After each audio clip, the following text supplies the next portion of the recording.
But yeah, homie, you can go ahead and try to rejoin. I mean, I don't want to have to cut this one off.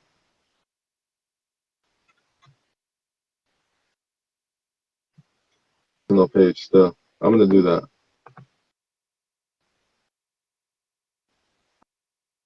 Okay, I got you there. I hope the audio is not all cutting in and out because it does that. Does that a lot for me. What up, man? I apologize. Oh, I can hear you now. Yo, I'm so bad with this shit. I'm the worst. Like, It's not just you, man. Facebook is hard because it has a bunch of weird settings and stuff. And like it sometimes is. those little microphones, if they have like a cutoff or like Yeah. whatever, like if it shorts, basically if you talk too loud, it'll just keep cutting it out. It's like a limiter, Right. Built in. Yeah. How ridiculous. but you can't change them because it's like they have it set that way from the factory or whatever.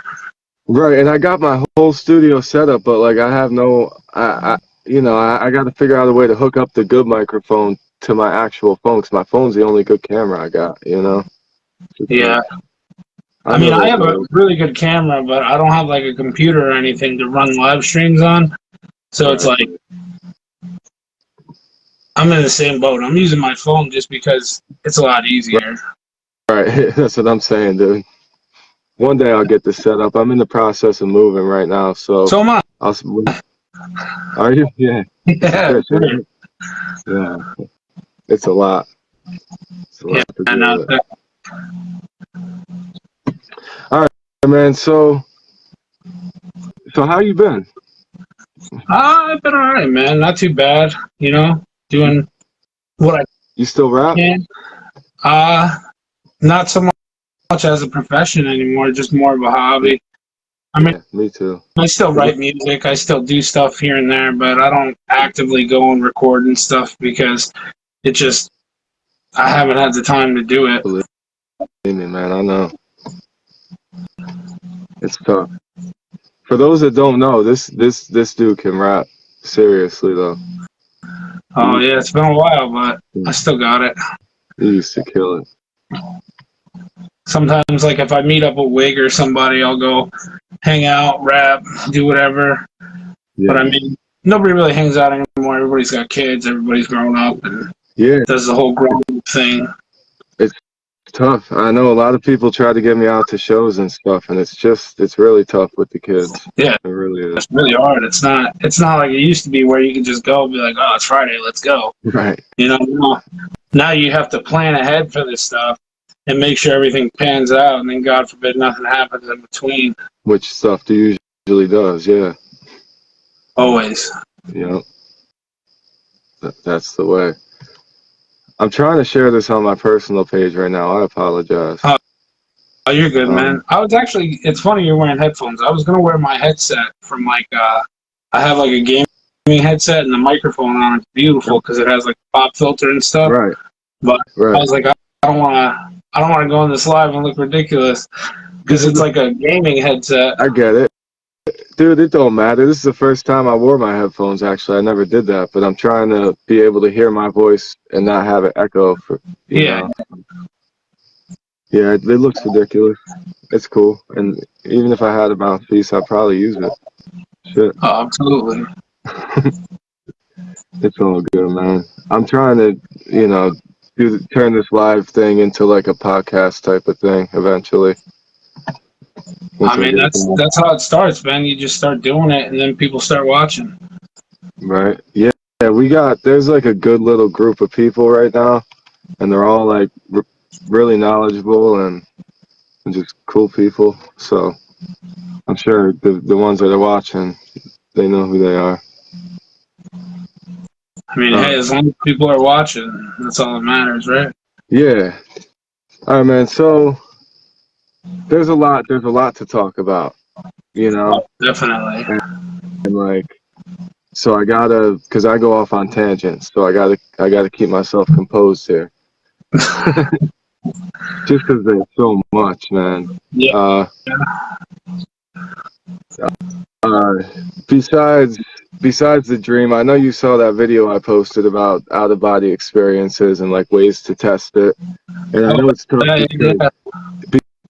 because like intentionally inducing something like that doesn't always happen. You know, a lot of times it happens when you don't expect it to. Yeah, it's a random occurrence most of the time. Right, right. That's the thing about it. But I was wondering, and you were talking about like how you have that some form of sleep apnea. That the doctors can't quite identify exactly what the Yeah, cause no, is. they tried to say it was like a neurological thing, but like I've seen doctors and they can't explain why it happens, you know? And it's the closest thing they can relate it to is sleep apnea, and I know that my dad had it, you know, most people in my family do, and it's bad, Right. like, and it's not even so much the stopping breathing thing, but like when you go for those sleep studies and stuff, they hook you up to monitors, and like there's points in the middle of like my REM sleep where my brain activity would just go to like nothing, and they would come in and like try to wake me up to see if like I was dying, which Yeah. obviously I wasn't. I was just sleeping, but like What did your heart rate drop like really really low? I would imagine because Right. they were very very terrified when they came in to check on me, and I'd wake up and be fine and be like, what is going on? Hmm. And like they showed me the results afterwards, and he's like, you see this? Like all the scrambling going on. He's like, that's your REM sleep cycle. You know, you're Right. supposed to have that. And in the nighttime, he's like, and then it would just go. And he's like, they'll go on for a few minutes and then just start right back up. Like nothing happened. And I'm like, what does that mean? He's like, right there, you're brain dead. And I'm like, oh, that's not good. And he's like, I can't explain it. I've never seen it. And I was like, Hmm. like obviously you hear that from a doctor. You're like, what kind of stuff is this? But Right. I mean, obviously I'm still alive. I haven't had any issues there, It's interesting because I was just watching some videos about this group that was doing studies on people that were sleeping, and what they learned was that people their brain learns the most and absorbs the most and remembers the most when they're in lower vibration. Okay. They realize so as you go through those stages, when you reach those periods of slower lower vibrations is when your brain is really uh, absorbing the most from whatever you're experiencing, from what these guys were saying. And the ways that they tested it were really, really, really interesting, actually. But that's a whole nother tangent. Yeah, So that I does wonder, sound fascinating, though. yeah, I'm going to talk more about that stuff. But while I got you here, I wonder, I'll bring up those experiments. So I will talk about it because it's really interesting how they did it. Oh, absolutely. But I wonder if that's what you're experiencing because you're a natural lucid dreamer, right? Yeah, I mean, obviously over the years after I realized what was going on, I did meditate and stuff to try to Hmm. further experience with it, and Hmm. it definitely does help, but it wasn't something that I learned over time. It was just something that was happening to me over and over again when I was younger, and I didn't understand it. I was trying to better understand it. Right. Yeah, it's tough trying to put, things into categories and come up with like black and white explanations for things because maybe it's not like such a simple explanation, I No, don't know. there could be a million explanations for some of the stuff that we do when we're sleeping, and I mean, science can only explain so much of it. I agree. And As I with mean, everything. they do so many studies, and there's still like so much that the brain does or doesn't do that they can't explain. You know, Yeah. and I mean, Yeah. we as human beings, even though we have like flesh and we're human, we're energy. So Right. like that energy does what it wants. It flows through us. It makes our brain work, which in turn makes our organs work. But it also works through the neurons in our brains, shooting back and forth, creating emotion, creating dreams, creating whatever. And like they did a huge study on nightmares, which was fascinating. I don't know if you've ever heard about it, but like basically when you see things in your nightmares, it is stored in your memories, Right. not as like a dream. So basically any terrifying thing you've seen in a dream, whether it be a monster or something else, is something that you have seen. Yeah, that's what they say. Yes, something you've seen already. And it's like mind blowing because you know sometimes people have some wild dreams, very vivid. Well, it could be, and they say that, yeah, they say any person you've seen in your dream is someone you've already seen, but I feel like some of those could be like similar to how AI makes images. It could be like we might be putting different parts of things together. Because I've made some wild things Yeah, in my yeah. I mean, dreams. You know what I mean? obviously there's a little bit of creative freedom in there, Like I've never seen the rings of Saturn, but I created the rings of Saturn and saw them in my dream. Like, you yeah. know what I mean? Plus, it's like I don't know if that's the case. Also, like with digital media and people watching movies and stuff, can all of that just because we've seen it on the screen? I mean, Right? Why not? there's a million theories out there that how all this stuff comes about. I've seen things where people basically were trying to say this. There's no actual study behind it or anything, but they were trying to say that there is no originality. No one creates anything. If you've seen a story that you're going to write or tell or make a movie, Right. it came from somewhere, Right. And Nas has a song called "No Ideas Original," and that's what but it's it's about. like at that point, is that like just on this level of existence? Is that what you're trying to say, or is it like the ideas are coming from a different, frequency of life? Because everything's on the same plane, like Right. living and Right. dead. It all goes back to the energy and stuff like that. But Right. Because at the essence, nothing is original. We're all no, one. yeah, So, like, how far you want to take that? yeah, Yeah, but I feel you. that's something you could dive really deep into, and I don't Right. think we even have enough time for all that today. But I it's mean, dude, I brush over that stuff a lot in these live videos, actually. Yeah. and it is to some extent, some of it sounds very believable, but it's like everybody wants the explanation. They search for this explanation, whether they have proof or not.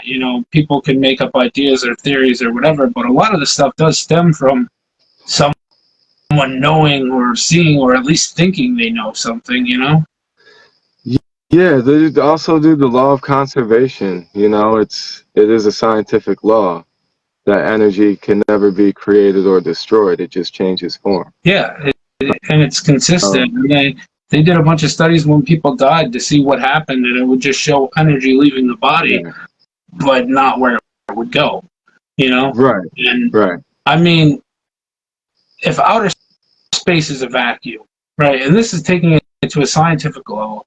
If outer space is a vacuum and energy were to leave our planet, technically it could go wherever, because in a vacuum, energy is almost like There's no lightning. there's no resistance. And Right. you wouldn't be able to see it, not to the naked eye, but we could go, not even just necessarily back into something else on this planet, like reincarnation, but it could go anywhere in the universe because I agree. energy, like we're outside. It could go, things are created through energy, like stars and everything else. We don't know what exactly it is, but I mean, there's a lot. I agree. I agree. But do you think at a certain point when that energy leaves the body and might enter higher frequencies, do you think it's even necessary to physically travel any type of distance, or are these dimensions can we reach them without actually physical travel? Are they within just layered I within think that the is the greatest possibility because, like, time only exists to us because we started right, counting. But, right, like, the way that time and space works together, we don't know enough about it to have a definite answer on what exactly is going on, but I definitely believe with something in me that everything's layered on top of each other because, like, the living and the dead are very close together, and that's been something that's been spoke upon for hundreds of thousands of years, where people, whether it be ghosts, poltergeists, spirits, apparitions, that's energy. That's something's energy, and people are seeing it as, evil or whatever, but that doesn't necessarily mean that is what it is. But also in experiences that I've had, whether it be, when I was asleep or awake, I definitely feel that some part of me believes that there's definitely a strong connection between, like what you said, just layers and layers of existence. Yeah, Whether because it be, I think at the point where that energy goes, and when they can't see it anymore and they don't know where it goes, and we just may not have the instrument to detect what what dimension it may be in or whatever, if you know what I mean. yeah, It's and just I mean, imperceivable, but it might not have traveled far physically, if you know what I mean. yeah, It may no, have just even with that though, like we might not have the comprehension no, to exactly. understand it anyways, I because once you get so far down the rabbit hole, it's like it almost feels like you're running in circles, and well, that's it's the paradox. It's a paradox of reality. it is. It's I don't know. I definitely believe that. I can't say believe because I wouldn't, you know, like it's not a hill I would die on, but I have a strong idea of it, because I Right. don't know if you could even say believe in that. But yeah, Well, I have absolutely no doubt in my mind, actually. But I feel what you're saying. You know, uh, it's similar. There's so many ways to reference it. There's a name for the one paradox, and like his idea was that the length of something. There's all types of paradoxes to yeah, reflect yeah, this, and I don't want to go into a tangent, but like, and this is one that I just been reading about recently. But the length of something is determined on the instrument that you measure it by. So if you think about, I think it's called like the coastal paradox or something. It's like if you measure the coast of a land and you use, a meter stick, the length of it's going to be shorter. If you're measuring it by inches, because you'll get more edges of it, yeah, it'll be even longer, if you know what I mean. It'll end up being much longer because you'll get every little curve in there. And then if you go down all the way down to the quantum level, like you could just keep measuring smaller and smaller and smaller, and the length of one physical body can be infinitely long depending on what you're measuring it with, yeah. because every curve and every single subtle movement in it. So I forget what I the mean, name of that was, but it's almost the same concept. To simplify it for people who weren't even to think like that deep into it, like if you look at a yeah, map, I'm sorry. you can measure something Thank literally in like, oh, it's this many miles, but that doesn't account for the terrain, that doesn't account for anything else in between. So the smaller you measure it, whether it be by feet, inches, the longer the distance will actually be because it accounts for everything in between. Right. If you're curving around every little rock around the coast and all that, it literally ends up being longer, and then you get down to the atomic level, and then you get down to the Yeah. subatomic level. Sometimes, That's just like one stupid thing, but it's just like the paradox of reality. yeah. Things, and I do feel like you said we can't comprehend it, and I feel like our brain can't comprehend it, but I feel like intuitively, it's almost like a gut feeling when you're thinking about these things. At least me personally, I get No, these, absolutely. you know, like it's a feeling. You can understand it, not intellectually, but intuitively, I feel like. Yeah. And that understanding feels just as real. I wonder if that's like the dogmatic feeling that people get with religion. Could be. I'm not sure. I mean, Yeah. once you feel it where there's no reasonable doubt, then yeah, absolutely. Yeah. Yeah, it's interesting. It So definitely. so now, that's a good way to lead into the out of body experience thing, because that's what I've been talking about for the last few weeks, and trying to separate the difference between that and a lucid dream, and how much of a difference is there really, and is it the same thing, but it just in a slightly different way? You know what I mean? Yeah, no, and I mean, I think it would also incorporate into what we were talking about before, Hmm. how everything is on some sort of parallel, it's stacked, but like the dream world is such a small veil between other existence and even reality, Right. because, people who astral project, or even people who claim to astral project, at some point, they definitely could have. Definitely. I know that there's no reason not to believe that someone can, especially because the way that the whole, I guess the way your soul or spirit, whatever you want to call it, the way that the energy works, and it doesn't have to be here all the time, Right. No, we know that. I mean, non-locality, there's also, I don't want to go off on another tangent, but there was another recent experiment I was reading about. I'm sorry. It was about, superposition and the location of one particle in multiple places at one time. Okay. There was just a really recent incredible breakthrough on that's going to make a big difference in like quantum computing, they're saying. But like regardless of that, the idea of it, it's that nothing really snaps into place until you measure it, at the quantum level. Yeah. And so if you have multiple people with multiple equations, then you'll have the same particle in multiple positions. And until they measure, and once they measure it, it will be in all of those positions. And then this is where like it trumps Einstein's theory, and I love Einstein, and it's not about that, but like they're when you affect one particle, it instantaneously affects the other one. The speed of light does not apply. They figured this out in the Large Hadron Collider.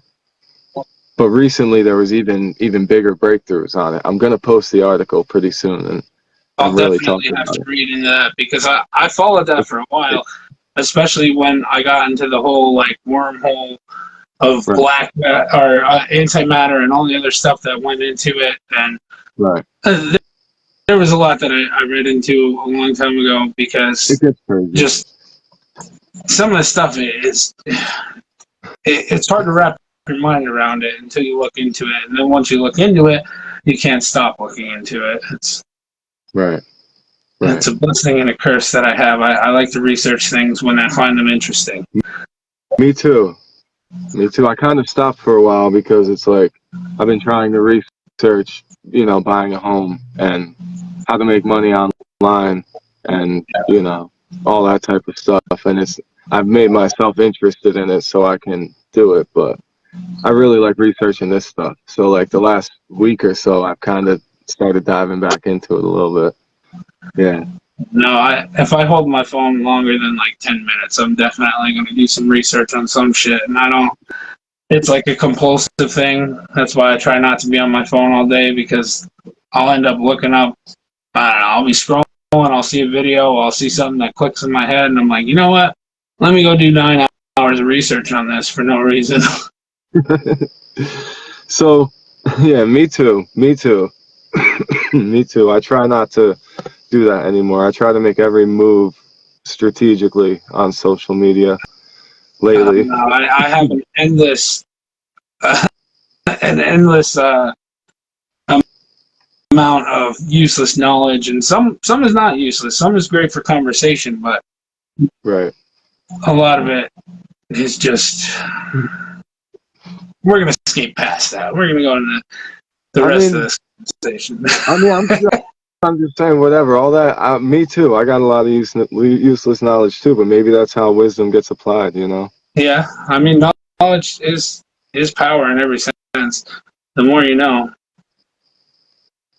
So like when people talk about what the meaning of dreams is or why we dream, and I know we could like speculate about that for years, obviously. Yeah. But one of them is definitely to learn, And I think, I feel like it's not just Freud's theory, or not just, I feel like it's everything. I feel like you don't have to have a singular explanation.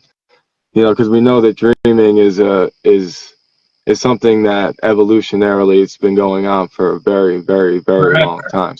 So we have all types of benefits from it. There's no reason to find a single explanation for it. There's all Even if types of. you didn't believe that, if you don't have dreams, it's a disorder, Mhm. right? And it wouldn't be a disorder if we didn't need to do this, Right. And that's for people who don't believe in it on a spiritual level. Obviously, on a spiritual level, since the beginning of time, we've had seer, shaman, Right. fucking hoodoo witch doctors. Everybody's used Everything. dreams for some sort of interpretation. Every Even culture. if you go farther back than just like modern religion, but into like the old gods and different ways that they saw things was through people who would either, dream or have visions, which most of the time they were talking about dreams, and they would see things, and it would always somehow incorporate to some sort of knowledge being known. And it would definitely make more sense that our dreams are there to help us grow intellectually rather than anything else, because it's our mind taking things and putting it into perspective, whether we understand it or not. And even as nightmares, it's things that we're afraid of. It's our mind trying to tell us subconsciously, like, hey, what the fuck are you afraid of? Right. This is right here in front of you. Right. Right. I agree. So, and you just brought like that's like the multiple views. The oldest explanation is that they're messages from the gods. Yeah, And then people. and then Freud says that they're like aspirations that we've never achieved. Things that we wish we can never achieve. Aspirations or times of despair that we regret and things like that. They're also that, I believe. And then there's also, it's problem solving, or even getting over our fears. Like breaking a phobia. When they try to break a phobia, they make you face your fear. So that could be nightmares, And then humans obviously don't learn anything right away. We know that we need to see things repetitively. So they think that like it could be, as far as evolution goes, it could be a way for us to learn things by repeating patterns and things. And I think it's all of that. I really do. Well, I mean, if if if it's any consolation, what you said earlier about our body being able to learn on lower frequencies, then it would make a lot more sense that our dreams are here for a reason for us, on a subconscious and intellectual level to help us, guide us, do whatever in some sort of way, because that's like our lowest frequency moments is when we're sleeping, like. Yeah.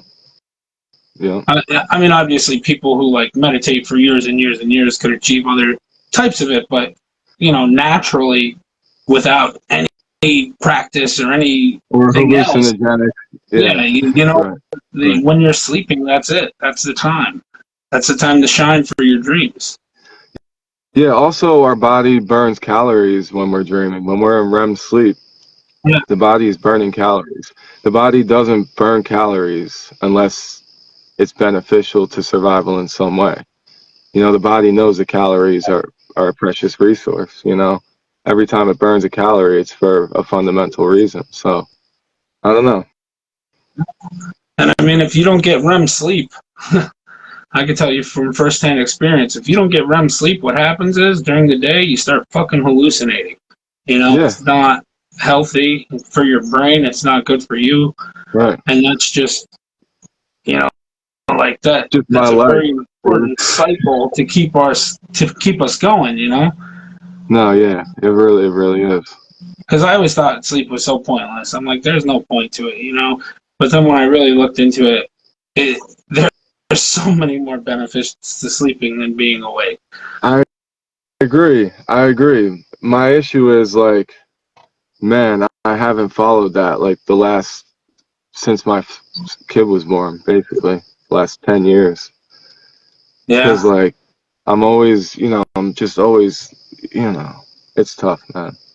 Yeah. But I sleep on the weekends. I sleep on my days off. So I mean, time is a fickle thing, and it feels like we don't have enough of it during the day. But it's all relative at that point, you know. Time is an illusion, but it does exist. Yeah, You know, it it exists at exists least where we're at now in a as an physical illusion. realm, because you know it dictates our nights and days. It dictates how long we should be awake without sleep. There's a lot Right. that goes into it, but I mean, it's hard. It's definitely a lot harder as an adult with Yeah. responsibilities to try to find the time to do certain things, and get enough sleep is even one of them for some people, you know? Yeah, dude, I don't sleep, and I always say it, and my girl hates me for it. I might get like, dude, and I'm getting better, but like, I go off an hour of sleep, a lot all week, pretty often. That's rough. It's not cool. It is rough. It sucks, and since I turned like 30, I kind of like I can't do it anymore. I started hitting the snooze button more and all that. Like, I realized, so I have, the last couple weeks I've been better.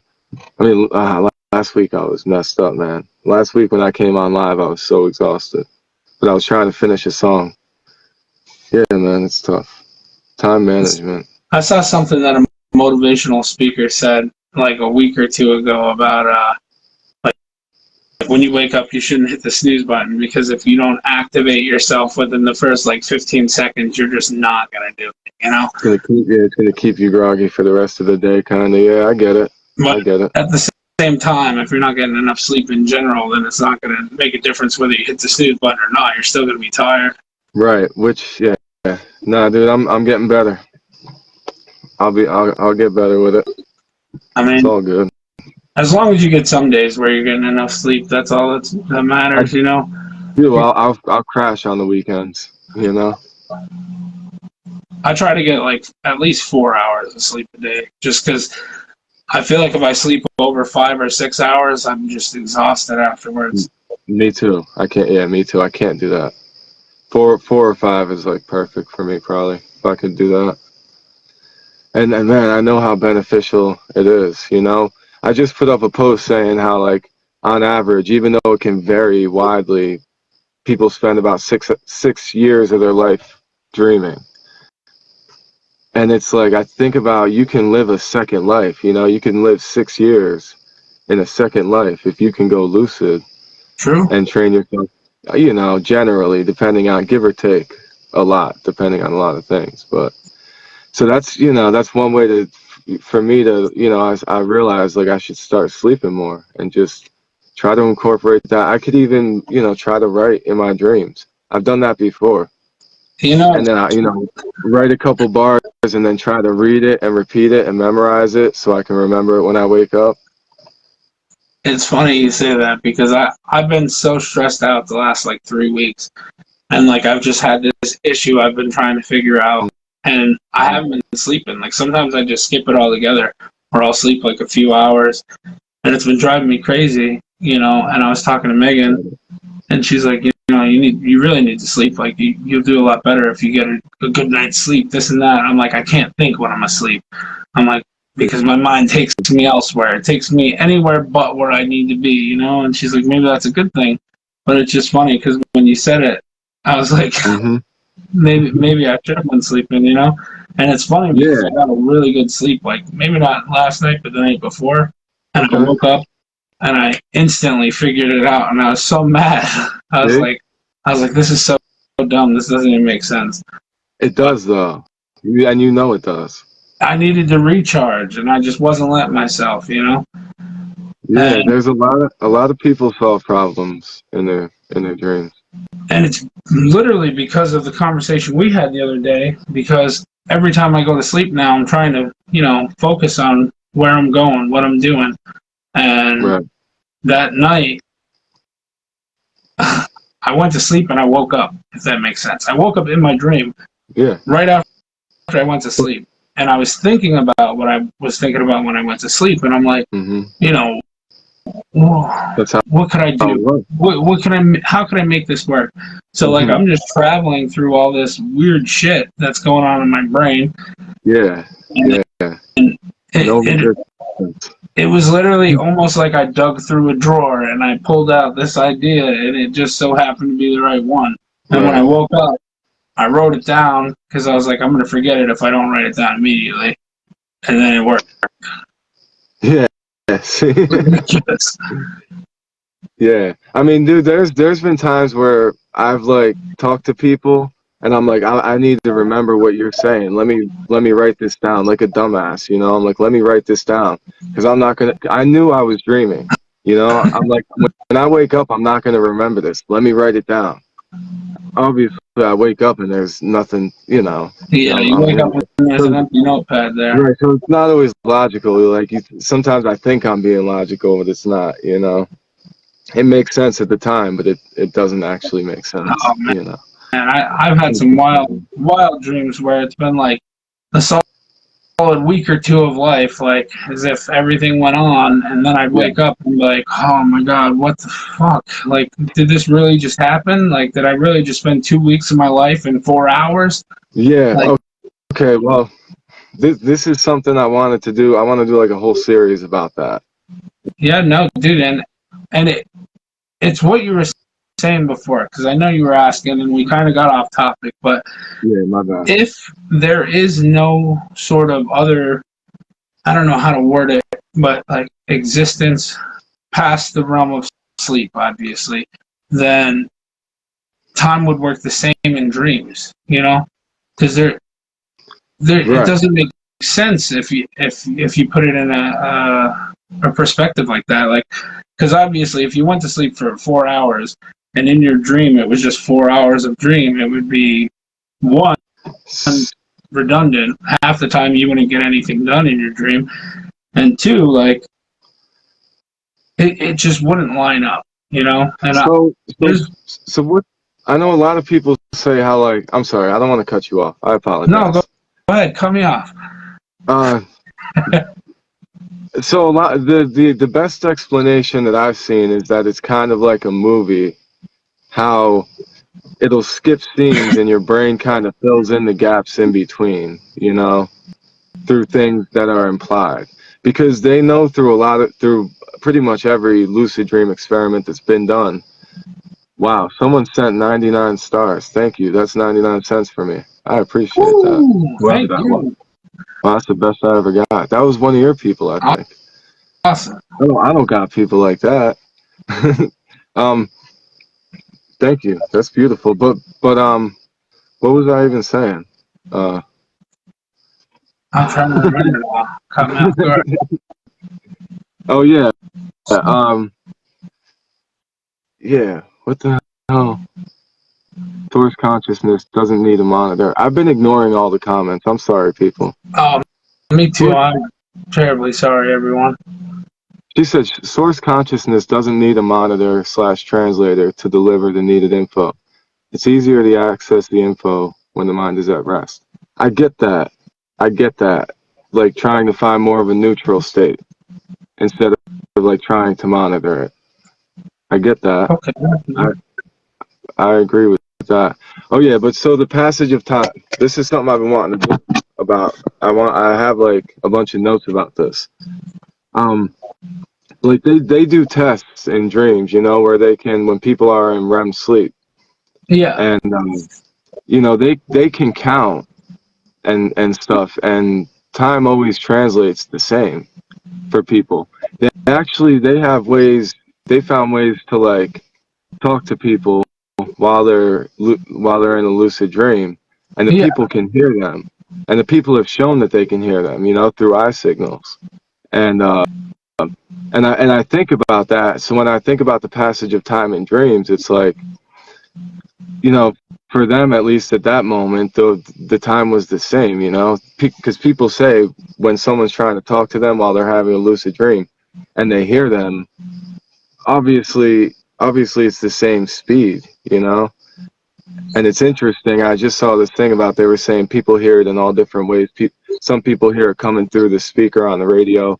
Some people hear it as like a godly voice out of the sky. But these people can hear it, you know, and they signal that with their eyes by looking left twice and then right twice or whatever. They've even done math experiments. They've given people math experiments to do, simple ones, you know, and you know they tell them like look left and then look right, for one, and then do it again for two, and so you can count up to the numbers. And so they Yeah. found ways to like communicate with people in real time. So, and I've had dreams I swear, like I've almost lived another life, where Yeah. like the But how does passage of that? time, dude, it's so deep that like I cried. I wake up crying, missing the people that I had all these experiences with. Yeah. So how, So like I really feel like it's almost like a movie where you get a lot of the main plot points probably, but the brain must fill in a lot of the gaps in between, Yeah, but which also happens. that could be a thing. But at the same time, you're going out of time. Like if it is on a different plane of existence or different, it's almost like oh my god, I can't remember the name of it, but it has to do with like how time and travel works. Basically, it takes so long to travel a certain distance, but by the time you got there, no time would have passed or something like that. Basically, Right. Well, it's like going through space because there's nothing out there. And the difference between time and space, if you travel X amount at a certain speed, even though, so many years would pass, you'd either be extended so far in the future or no time would travel at all. And it's right. like there's a million different, Well, that's relativity. yeah, That's relativity. Because if you're moving near the speed of light, based on that theory, you're moving near the speed of existence. So yeah. your existence slows down. When you're sleeping, your energy, you're Right. moving a lot faster than you would in real life. And I think, at least for me, the way my brain comprehends it is the stuff that maybe they're feeding into, like on this level, is being pulled in little segments, like you're saying, Right. but just reversed. Instead of the dream or wherever they are lucid dreaming being in segments, maybe it's not. Maybe they're just moving so fast through it that it's just a normal speed, or it's so fast that our brain is just absorbing it so quick that when this information comes in sections or segments, it's like they have the time to respond without leaving whatever they're doing, Right. It's very possible. And like just like with non-locality, and how, like I was saying, what affects one particle will affect the other part of it instantaneously. There's no time delay. And they're in separate areas of space. Yeah. So that breaks Einstein's theory at a quantum level. His theory still applies at a at a large scale, but Yeah. at the quantum level, it doesn't. And I mean, fundamentally, we're all quantum. Yeah. And I mean, but even with that, so I've traveled back in time. I went like back into the 50s in my dreams. So time definitely can be more manipulated, maybe. Does that mean that perceivably it passes differently though? You know what I mean? Like just because time doesn't have to exist in the way it does in this realm, we might be able to time travel, but the experience, so I don't know. Like there's ways. I think there's ways to experiment to that they could test that. Like they could they could place a a ticking clock next to someone while yeah, they're sleeping, and they can have them move their eyes along with the clock. But even like as you, like kind of like you were saying, just because they're in touch with that singular dimension, if you want to say, at that moment, yes, maybe they're perceiving it in that way. It doesn't mean that they're not. As far as non-locality is concerned, they may be somewhere else, in a different state, in a different time. yeah, and they could be going on in an instant, There's like no reason not to believe that. Yeah. the way that everything happens, obviously, I don't know. It's so weird because sometimes I feel like clocks and times and stuff like that is just a comfort item to keep us from losing our fucking minds because, time, it's not really a thing. No. Like it is, if you count, there's Right. time, but without that, there was nothing, It's an illusion, but it exists It as is, an yeah, illusion. it's an But it illusion, doesn't. but it exists. Yeah. It's like the hardest thing to explain because the way It's a time paradox. works right now, like in this realm of existence, is not the way it works everywhere. It's not even the same way it works in the same universe, let alone Dude, every form of existence, So, like, it's not even in the same solar system. Not even like, no, you because know. look at the stars, man. You're seeing a star that could have burnt out fucking forever I ago. mean, And that right. it's For a all fact. relative on the time that we're seeing it, but we're seeing its old existence. We're seeing like 50 years ago of it Right. because of how slow that it travels. But I Even mean, even again, the satellites clocks. The satellites clocks are tweaked slightly different because they're traveling so far away from our gravitational field and they're traveling so fast. yeah, I Even mean their they're clocks tick orbiting the slower planet in just to keep them matched up with ours. yeah, So which is hard because interesting, though. it is interesting. It's just I don't know. Everything gets very mucked up when actual time, I guess we could call it. Well, for the conversation, we'll say actual time is like this time, like the time on our clock. When that stuff is involved in the stuff that we're discussing, it's very hard because it's not exactly in sync with everything. Our relative time isn't even in sync with our universe, let alone the speed of light, the speed of sound, the speed of.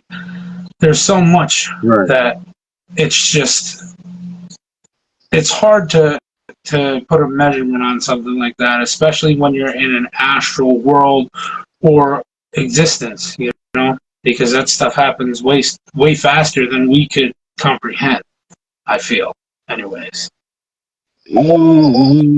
Yeah, I think that's possible.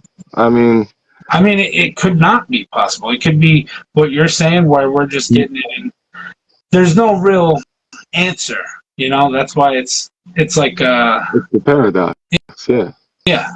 But there is answers. It's just that there's more questions to every answer. Well, yeah.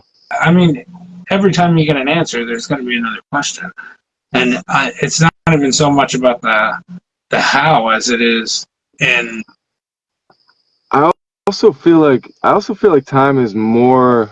I think it's more malleable than people give it credit for, because like memories exist in time. In moments of time that we can tap into. yeah, I mean that it exists somewhere. You can conjure up emotions and all types of and in different dimensions. Another dimension is like stories and things are trapped in time in different ways. There's all different ways that time gets manipulated that people don't think about in different ways. So like it's not as solid and just forward flowing as we think. We can no, and tap into it. it's the same as the concept of like you don't remember every tree on your walk, and you don't remember every fucking mile marker on a drive, but there It's in is you. still that time there, whether you want to remember it or not, that you just kind of put to the side. And that doesn't mean it didn't happen. It wasn't significant enough for you to want to remember. Right. You see these comments? I did not. What did this comment say? This one I looks guess long. that if you enter into the singularity within space/time, cease to exist, and you can dance back and forward on the roads of time, like on your lawn. That's not very far fetched. Because Sounds crazy, but it's not.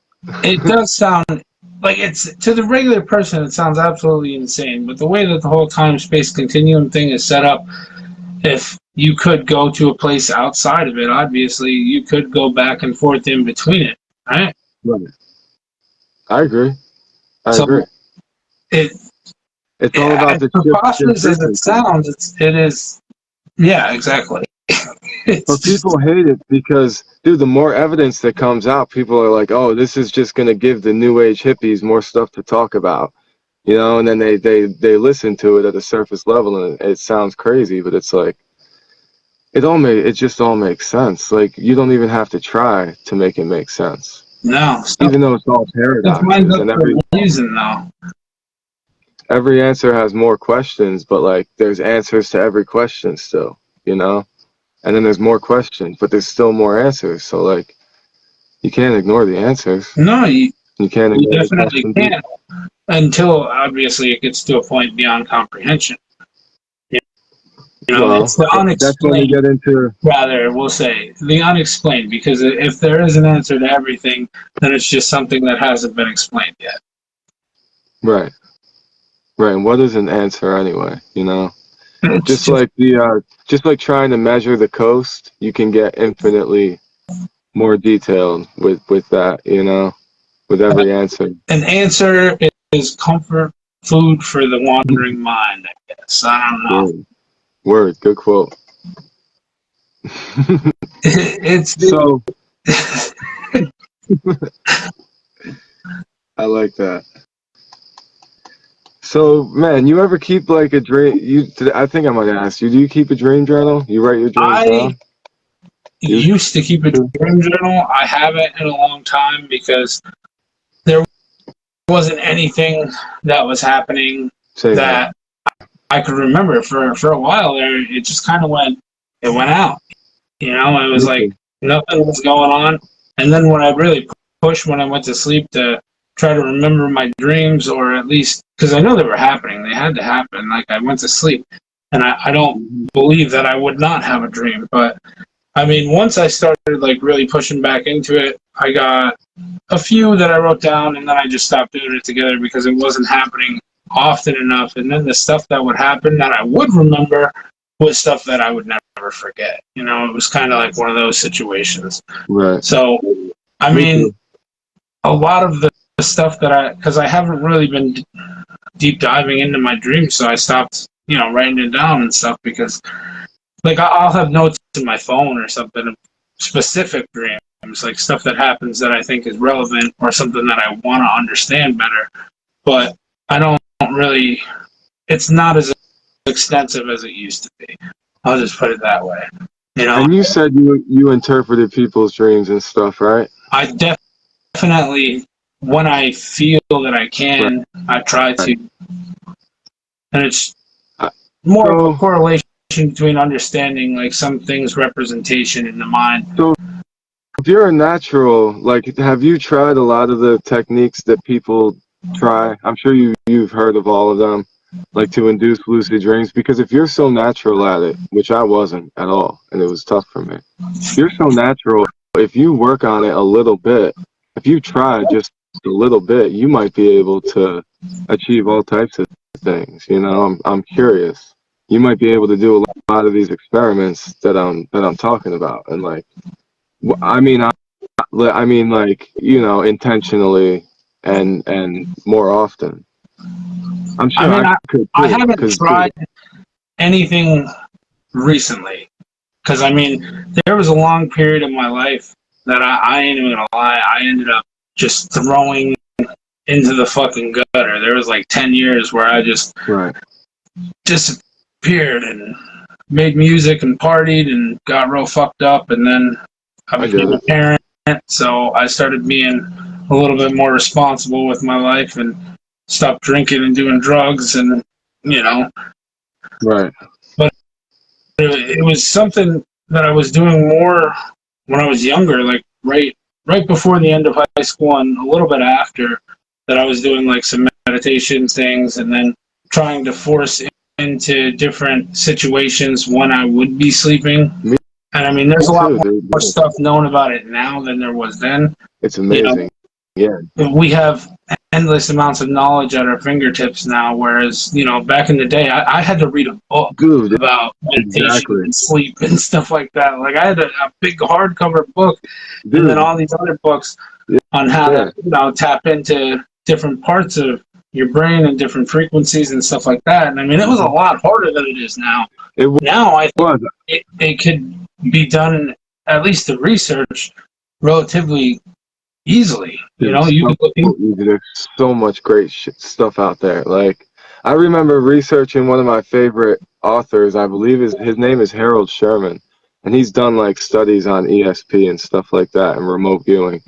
I remember trying to look him up online. I don't even think it was Google at this point. Whatever it was, Ask Jeeves or some shit like that. But the dude, there was nothing on him, and I spent so much time trying to learn more about this guy. And then like recently, I thought about it, and I typed his name in Google, and it was like me reintroducing myself to an old friend and learning so much more about them. I was like, wow, you know, like, and there's so much about him, dude. There's so many resources at people's fingertips right now. I mean, it's definitely something I'm interested in looking into. And if there's anything specifically that you'd want me to check out, because obviously I know you've been looking into it a lot. Not so much, actually. But send me anything that you have that you think would be useful. And I mean, I'm not against looking into it, because I'm sure once I start, it'll just start turning the wheels. And I'm like, you know what? Maybe he's right. Maybe I'll give this a whirl, because I have done some very questionable things in my dreams and in my, you know, I guess astral state. Right. That, you know, have not been, you know, unproductive, I guess, if we're going to say for research sake. You know, I'm trying to see if it's real or not, because I mean, for the longest time I thought I was fucking crazy, and if I told anybody about anything like this, they were gonna, you know, be like, oh, you should probably get some help, you know. But now it's like it's a different world, and people are more open-minded to it. And I mean, even with what you were saying before with interpreting things, people tend to look at you less crazy when you talk about it, because one, I'm not asking them for money, I'm just like offering them, you know, a little bit of stuff. And I'd say like 9 out of 10 times somebody will explain their dream to me, I'll give them my interpretation of it, and they'll be like, oh, that actually makes a lot of sense. But that's because most people's dreams are inner conflicts, you know. It's just stuff that they're conflicted with, whether they know it or not.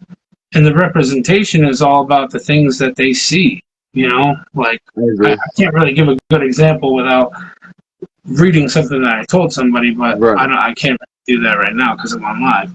Right. Yeah, dude, there's I mean, I feel like, first of all, I feel like people love to share their dreams. I mean, one thing that I've noticed is that a lot of people, if they have a dream that they can remember, they love to tell someone. Yeah. There's something naturally that I don't know what it is, but we love to share our dreams, you know. We could go into that, but that's different. But then, like, most of the time when people are trying to share them with me, and even if they don't say it, they're looking for some sort of interpretation. That's the reason that they're saying. They're looking for your reaction. They want to know how you interpret it if they're sharing it with you, regardless. And usually it's, to me, from what I've experienced, 9 times out of 10, it's so obvious. It's usually such an obvious thing. I'm like, wait, although it might be metaphorical or whatever, I'm like, wait, you're going through this, and then this is happening in your dream. That's like pretty direct. Like, don't you see that? And once I say that, it's like the light bulb goes off, and they're like, yeah, okay, obviously. I'm like, yeah, like, why are you, like, what's the question here? Like, it's pretty, yeah, I could give examples, and I don't want to right now because like, a lot of it's family and stuff, but like, you know, someone sees something, and it's like, you could, you know, it's that person, and they're doing exactly what they're gonna, what's happening to you in real life in a different way, but you know, it's tough to explain, but like, yeah, I mean, yeah, the interpretations are usually pretty direct. You just have to look at them objectively, I think. Absolutely, and it's a lot easier with people that you know, because you can understand what the situation is. And for people you don't know, obviously, it's a little bit harder, but come on, dude. It's not. I think if you don't know them, I don't think you can do it, honestly. I think if you don't know them, it's going to be very limited and more likely to be wrong. I think you need to know someone. The more I've known people, the better I've been able to understand whatever. No, absolutely. It's so much easier to understand somebody, like, like, because you're not really understanding their dream at that point. You're understanding whatever they're going through, you know, and why the dream is occurring. But I don't think that you can't do it with people you don't know. I just think you're not going to be able to give them as specific answers for it, because everything has some sort of representation, and it would be highly based on how they feel about whatever the situation is, or the person, or the thing, or the animal. Right. But Right.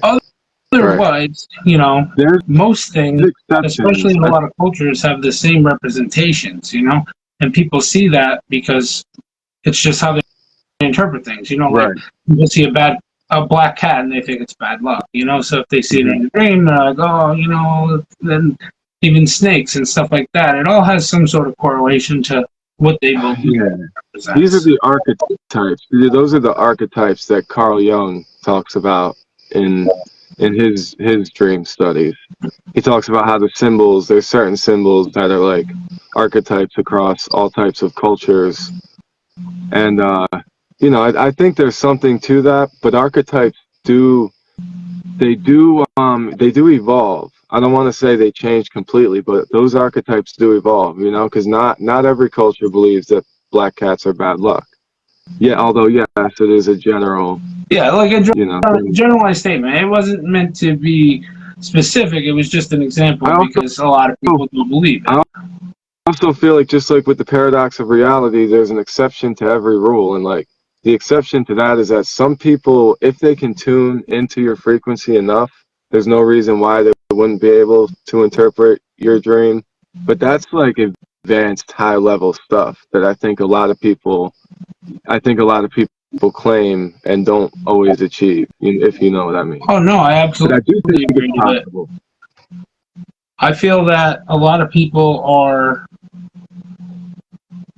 so in that perspective of it. There's two types of people. There's either you're selling yourself short because you could do some crazy fucking shit, or you're selling something you can't do. You know, you're trying to sell this image of what you're doing to somebody, you know, like, oh, I could do this and this and this, but half the time it's bullshit, you know. Even if it's only half the time, because a lot of times maybe they are good and it's maybe more they than do half get of the time. I'm just saying like half the time. It's like 90% of the time. It's very rare to find somebody that is like. I mean, if you find that, even if you find that individual or some of these individuals that may have experienced it, if they're charging money for it, it's like, because they might be able to tune in sometimes, doesn't mean that they do it successfully every time, but if they're experienced enough, they'll still be able to play it off because you're paying them.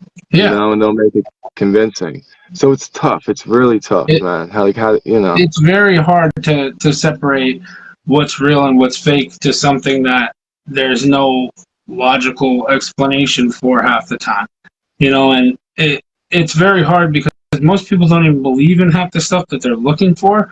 So anything they hear that sounds kind of, you know, ooey wooey, they're like, oh, I fucking love that. That's great. Let me just, where's my credit card? I'm going to pay you to completely fuck me over and have me believe something that sounds super obvious to somebody who has experience with it, but because I don't understand any of it, you know? And it's like,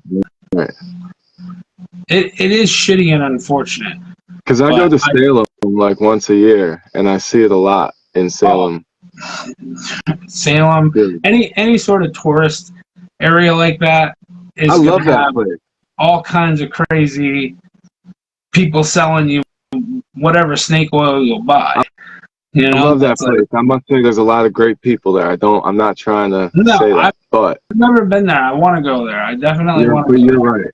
But you're right about that.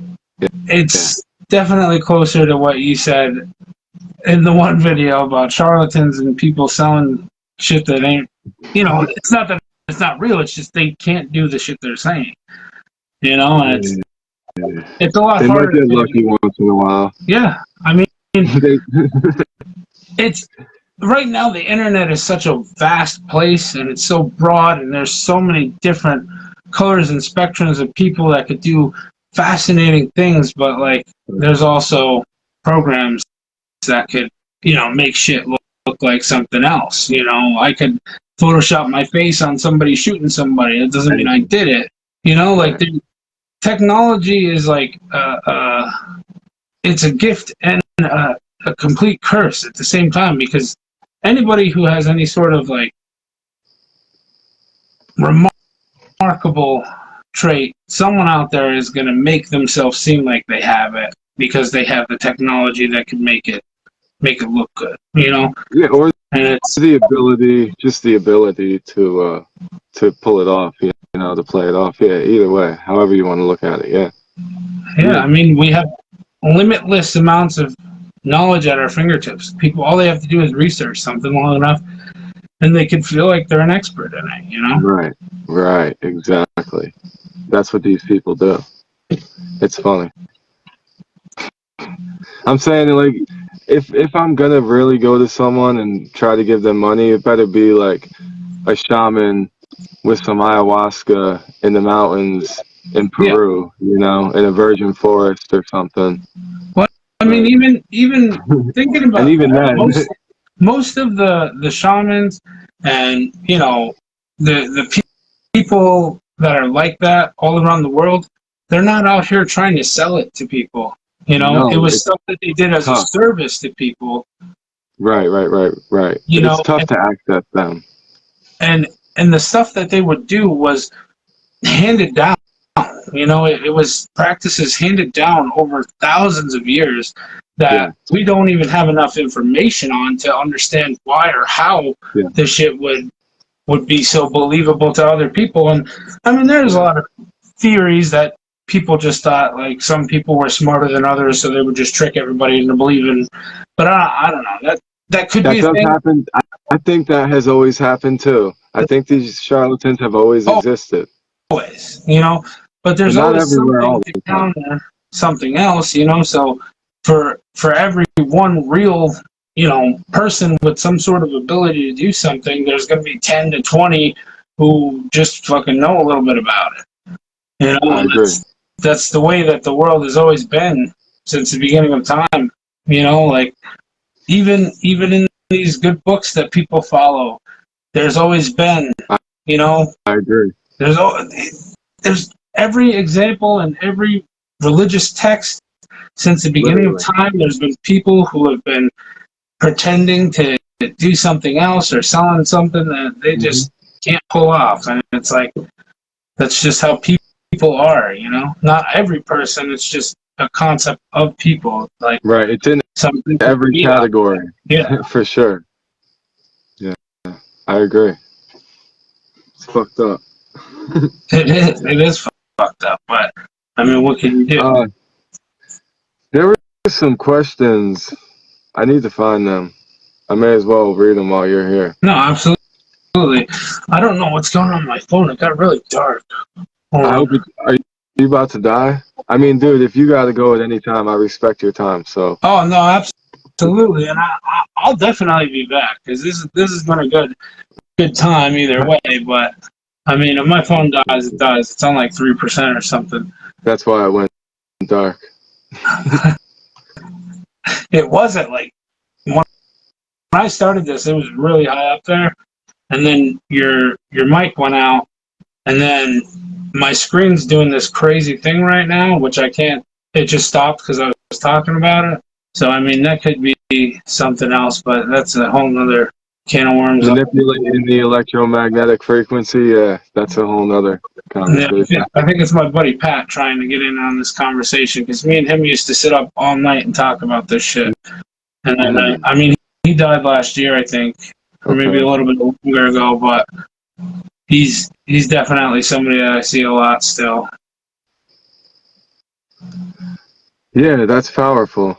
And things like this draw them in, and I'm sure the more you think about it, the more you'll tune into that. You know, you'll be more in tune with him, and in general, just talking about these things and thinking about them. That's what I've noticed even recently. Oh, absolutely. You know how that works. Once you start thinking about it, you start seeing it, and it says, you know, the snowball effect, the feedback loop, you know. Yeah. Well, that was a loud thunder. Oh, yeah? Yeah, we were just saying that, and then my whole house just shook. See? You see? I'm just You're gonna, about to. I'm gonna roll with that. I'm just gonna let it go. It's the energy there. I'm saying, man. Synchronicity. Next thing at the energetic level would be read slash feel. That was probably an old comment that I'm just reading now and here. I'm sorry if I you think guys that was. commented. It was really hard for me to read them. I get it, dude. I'm still trying to. Wait, what was I trying? I'm trying to find her questions. Didona, can you please put? Because I know you asked some questions. She had some questions, and I can't find them. I forget where you commented them. I've been over here this whole time going through my stuff looking for them. I know you commented on one of the posts, but I'm just like not seeing it. Facebook does not cooperate. Yeah, she had some good questions. I have a bunch of questions too, still, but you're about to lose power and your phone's gonna die. Yeah, I know. Yeah. I thought about going to get my charger quick. We might go for a ride. Yeah. I don't know. Oh shit! I don't know if it works in that socket up there. Hold on. I'm gonna leave you guys staring at the lighthouse. And if you see anything crazy, you let me know. I love lighthouses. Yeah, if you can, it's on the group. Okay, thank you. Thank you. Did I even share this video to the group? I don't even know if this live is in the group right now. It's in the last. Okay, thank you. Thank you. Thank you. I appreciate that. I'll find it. Okay. How do I even? Okay. I don't even know how to find groups on my laptop. I'm pathetic with this.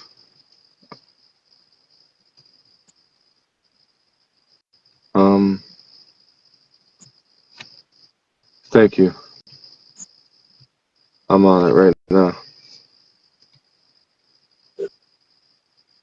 I didn't even share this to the group. It's crazy. Huh? I didn't lose you. Look at that. What up, homie? Hold on, I'm about to go plug this in. Okay, good. Because I got the questions here. Right here. Okay. Thank you. And no, I haven't shared this yet to the group. Let me try to do that here.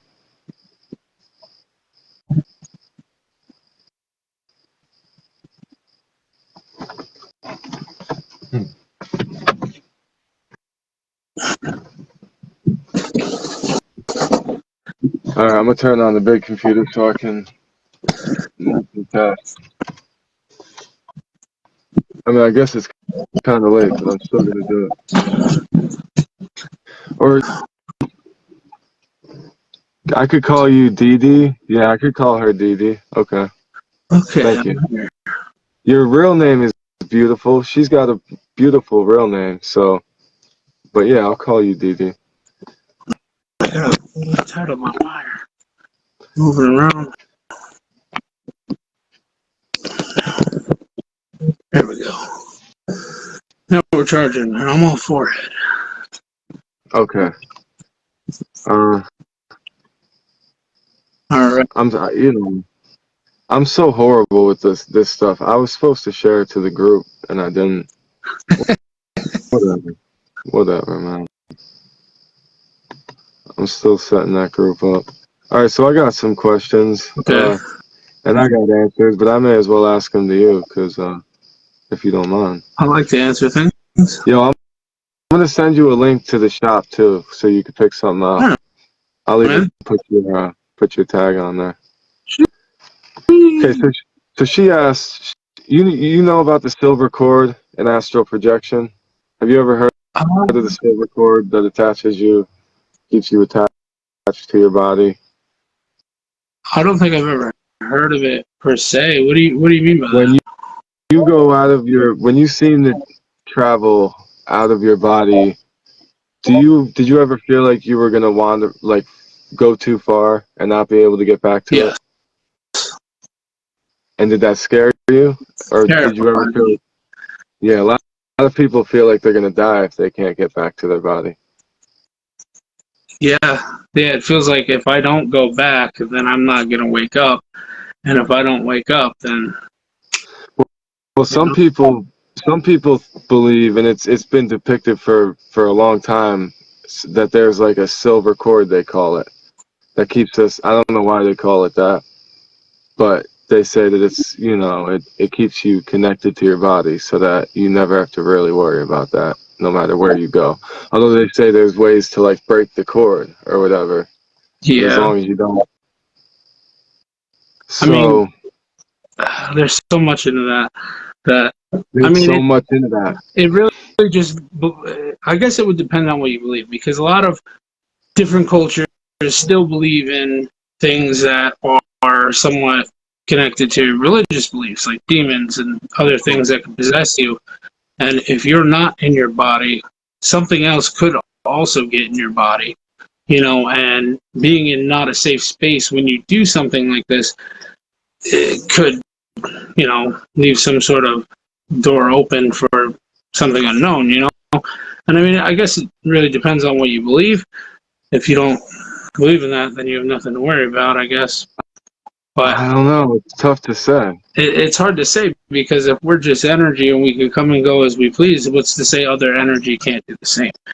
And I think that's a Right. big worry for me too. Like, Right. anytime that I feel that I'm real far away, it's like, hey, like, how far is too far? Like, it's one of those things that you want to explore, but you're like, how far is the limits on this? Like, Do you think that just like okay, so I'm gonna read just because you answered some of it, but her question is pretty it's a hell of a question. So let me just read the question because she said, "How can the range/limit of the silver cord be explained, considering the quantum entanglement, the superposition, ubiquity, like everything being everywhere at once? Does it have a real base? Is it a myth, a fear-based idea, or intentional misleading info in order to keep lucid dreamers close to the material plane?" I don't think it's intentional misleading info to keep lucid dreamers close to the material plane. I no, think it would be I more. definitely don't. And I I think don't it'd be even more of a know fear about it. based. I definitely would agree that it's some sort of fear-based thing that happens, because I don't know anything about a lot of the Well, concepts that you guys are even talking about, and I've experienced it. Like, I've right, gotten you too did, far where I felt like I need to go right. back. See, Like, so I shouldn't be here, or like, mhm. this is just too real. Like, it's like, it's hard to explain, but You were gonna break the silver cord, yeah. I mean, maybe That's I don't what know. I said. I think it's more metaphorical than and I mean, like silver could be depicted as a certain frequency, and like you could try to explain it like that, but I think it's more of a just like a metaphor that's gotten translated over time Yeah, based on fear. In my opinion, doesn't make it a myth because like the fear is really there, and we don't know what would really happen. So like it doesn't mean. I mean, maybe the silver cord is just another interpretation of it. That's what I would say.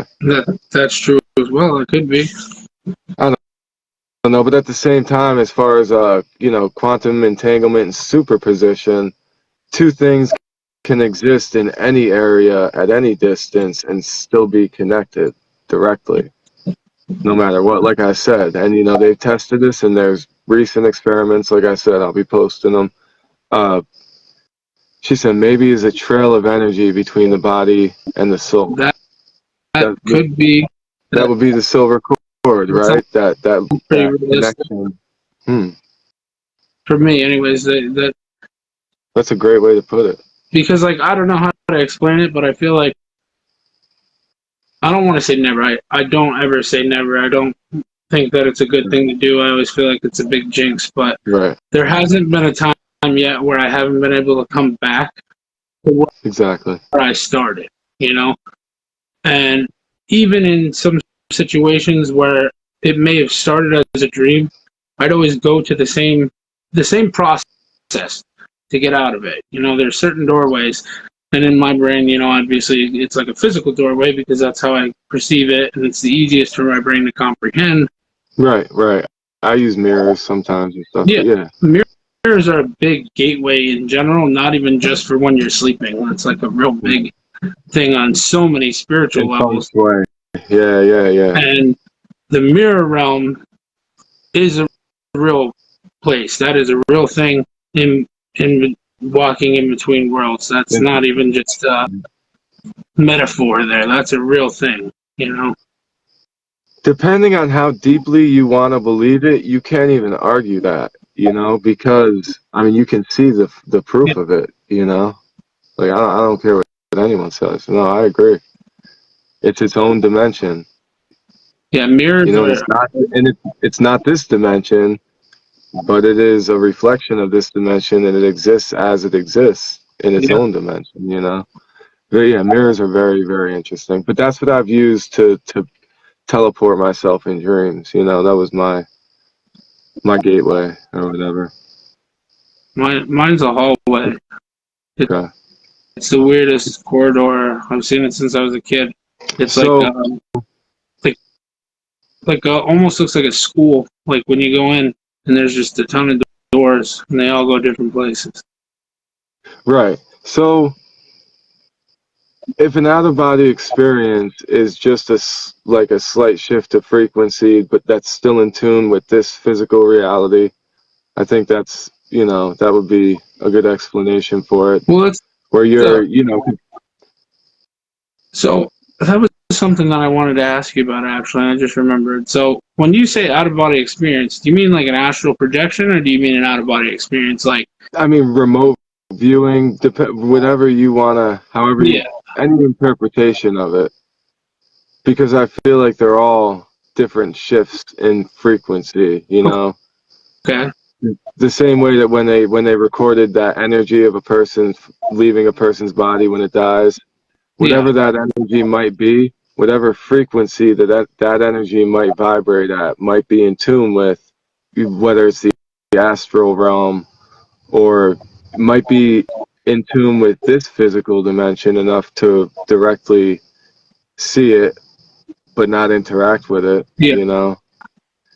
But if dreaming is the same as that, just that same exact energy that they recorded leaving the body, just shifted at a slightly different energetic level to experience those other dream realms, then like I don't think there would be any fear of leaving your body and not being able to get back to it. Because when we're dreaming, we travel. I mean, I've traveled all types of distances.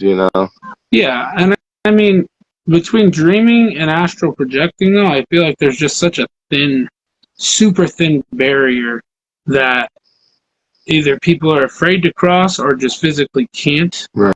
Because obviously there is things that people could do that some people practice to try to force themselves out and learn different techniques to astral project. Right. And it starts with meditation and putting yourself in a sleep-like state. So I Mm-hmm. think that once they're able to access that sleep-like state, then the veil gets thinner and thinner and thinner. I agree. I agree. My only issue is that I never successfully did one of those tests and like actually proved it. Although I have told people about things that they didn't think that I would be able to know. I don't know where I got that from or how. I would guess I was tuned in at that moment, and maybe I can't do it voluntarily, and maybe that's the issue, is that when I'm trying to test it, it creates that subconscious barrier It automatically. could. It could be what you said in a conversation we had, where it may not be that you're not there. It may just be like you can't see certain things. It could be certain things that you're not looking for. The same concept as what I said earlier, where you don't see every tree on your walk. You don't see every mile marker. It's stuff that you kind of bypass because you're moving so quickly. You Well, know, the because issue is that, like, I would tell someone, leave something out on your bedstand, and I'll tell you what it is. And, like, I was, like, kind of close a few times. I was right once. And then the other time, it's like, dude completely got me because, like, he didn't even have a bedstand. but I definitely saw a bedstand. I'm just, or a But nightstand, you know what I mean? You know, like I saw a table next to his bed, but I guess I didn't know his room well enough to be able to, or whatever it was. But it's like, and I was just experimenting, you know. I wasn't doing it as if I was gonna be able to achieve it. I wanted to see what would happen, you know. now, you said you were trying to do this as a dream, like trying to do No, that, or was it? I was trying to astrally project, and I experienced a lot of the same symptoms that people talk about when they astrally project, you know. Okay. And I tried different techniques. So, you know, like I always say, like I would vibrate and I would feel my body vibrating. After whatever breathing technique or meditation I would go through, my body would vibrate and it would vibrate faster and faster until I felt like I would reach a high enough frequency to kind of separate from my physical body and float above it. Then there's also times where I would try to like roll. I would try to roll out of my body, you know, let my energy roll out of my bed away from my body and then kind of just float from there. But like, and I did it, and every time I experienced it, it was pretty damn convincing. Like my room was my room, my house was my house, as far as I could tell. Maybe like you know, it's tough to say because it's not like I don't have a photographic memory, but like you know, but then like when I was actually, and it was pretty damn convincing. But then when I actually tested it, like I never really passed those tests. And there's been similar tests done on people, and like none of them, there's nothing quite conclusive yet that I've seen.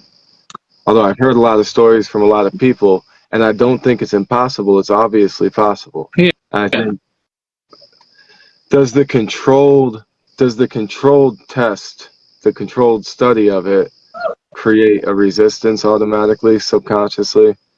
Like it's tough. It's really hard. And I mean, as far as like regular, just ordinary astral projection, whether it be through meditation or whatever, the only time that I feel like I've ever successfully done it farther than the inside of like my house or like on my street would have been when I'm sleeping because I have no control over where I'm actually going at first, you know? Hmm. Hmm. And I don't think that, I mean, I'm sure if I practiced and meditated more again and did all those things, I'm sure I could really stretch it and test things out. But I was always scared to do it. You know, like I'd get so far and I'd be like, you know what? Maybe I don't want to do this. You know, because when I'm sleeping and it's introduced in that state where I'm already comfortable, it's different. Yeah. You know, Oh, and I yeah. don't know if it's something that I always control or if it just happens to me at the same time. And I mean, I even had a conversation with you about it felt like something pulled me out of my body once, and that was a completely different experience, but it all felt the same. And that Yeah. was the most outrageous thing that I think has ever happened to me in general, but that was like the Fear-based, though. It was not a good experience, though, right? no, well, I mean, that last experience was good. Okay. It was it was more of a I felt like I shouldn't be there kind of thing, you know? And it was just because the way that it happened. And there was someone else there, you know? Hmm. And it, it could have just been my brain having a dream that was super fucking dead on, but I don't believe that. And I don't think I'll ever be able to believe that. You know, it's like, Right. because I've known a little bit about a lot of it, but at Hmm. the same time, it's not something that I would always try to do. You know, I kind of just let it happen. Like if it happens, it happens, and then That's the once it thing. happens, I kind of go with it. You know, Right. if She you're said, she said, what if you got it telepathically, not lucid dreaming? I think she was talking about before when I was trying to do the experiments with the bedrooms. it could have been something that you were seeing that way.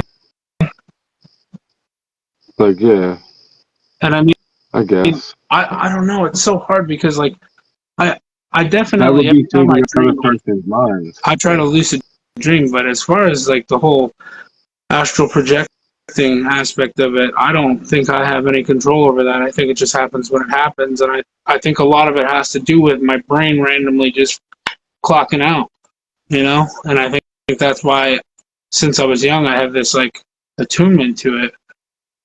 Right, because you know that people like spend years meditating in the mountains to try to achieve things like that. Yeah.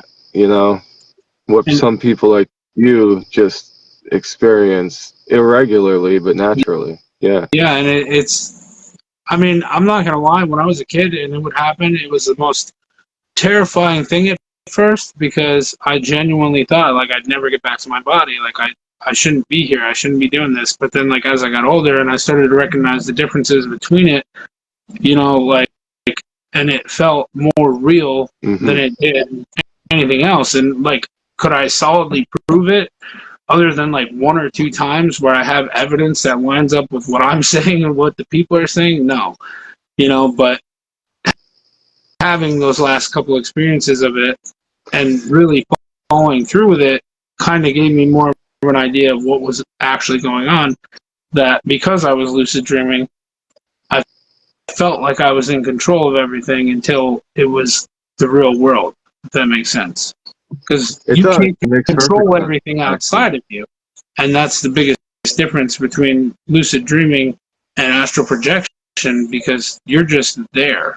If you're astral projecting, it's no difference than if you walk down the street. You're just kind of there, Whereas So there's a way to test this, I believe. It might be ridiculous, but there are ways.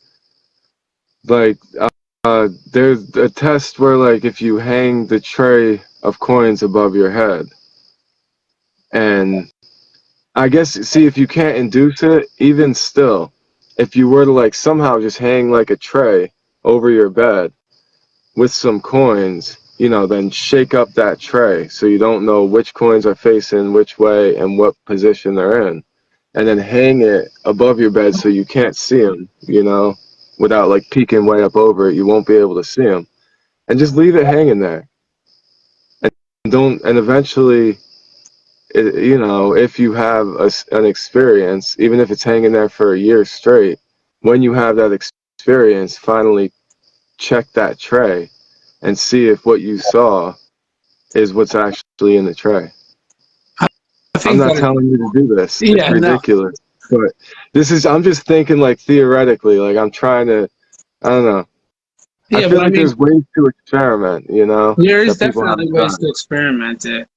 And I mean, it could definitely be something that I look into doing, because now that I know that there's people out there that don't think I'm absolutely fucking nuts for trying it, it's definitely something that I could look into. It's just the only reason that I stopped doing it, besides not having time to do it between earning myself a nice strong drug addiction and alcohol and parties and all the other shit that I did when I was younger.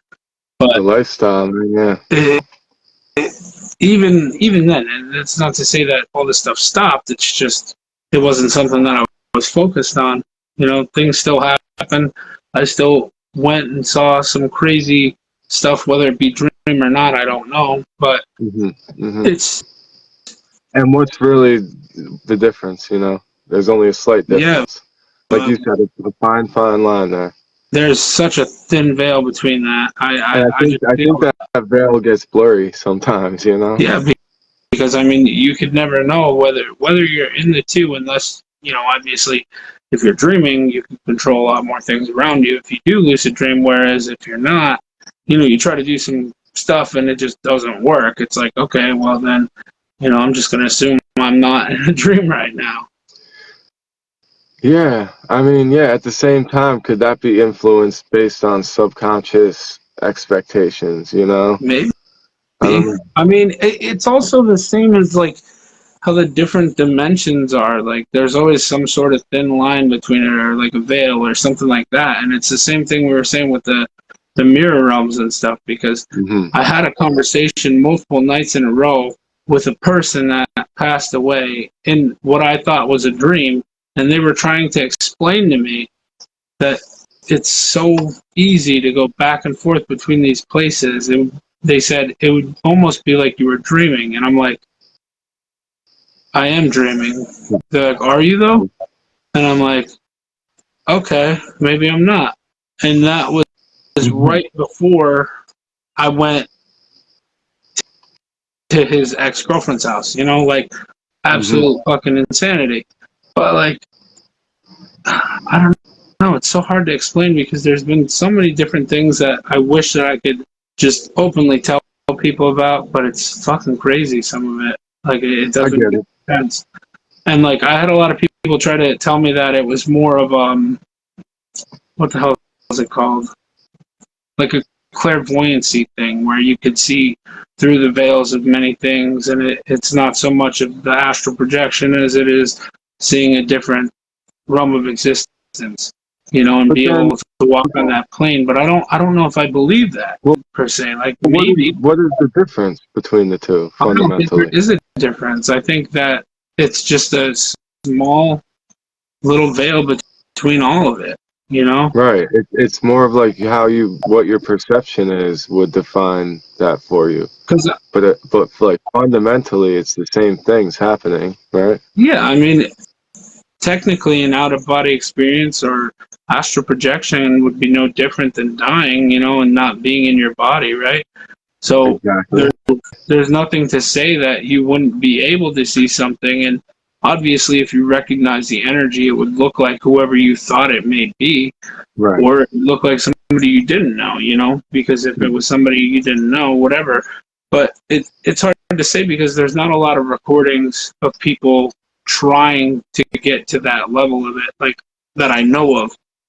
I mean, I'm sure there is. Yeah. But Recently, once I started looking into it, there's so much that I haven't even been able to. I'm barely scratching the surface. You'll see all the stuff as I post it. Because I've saved a bunch of links and a bunch of articles that I haven't even dug into yet.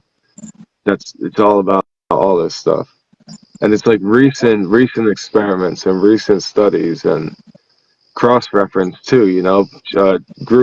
Different groups challenging each other on different things.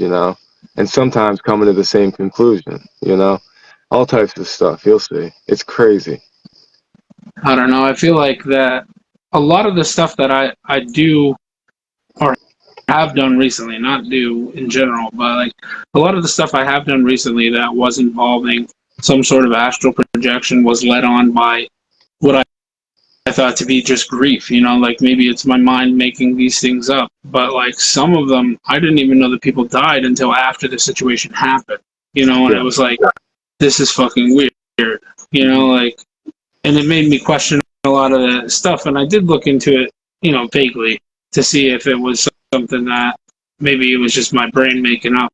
But then, like I said, there was a few situations that it was very clear that I was, being led somewhere or being taken somewhere that was a very real place that I could explain, and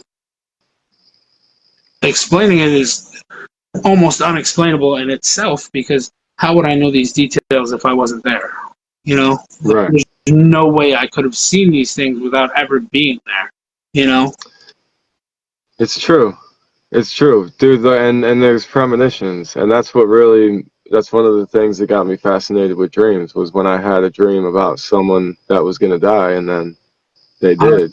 I don't even want to get into premonitions because So I have seen so many things years ago, like years and years ago, that I would have these dreams and I'd be like, fuck, man, that's so wild. And then when it would happen, you'd get that like deja vu feeling, and I'd just try to remember what it was. And if the outcome was not something that I liked, I would try to do something different. Right. And maybe I shouldn't, maybe whatever, but I always try to make the best outcome of the situation that I feel is a deja vu situation.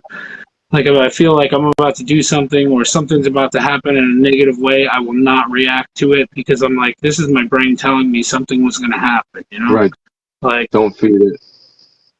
Like, there's a reason that this specific memory was shown to me before I had the chance to remember it. You know, like, Right. I know that's a confusing statement, but No, it's not.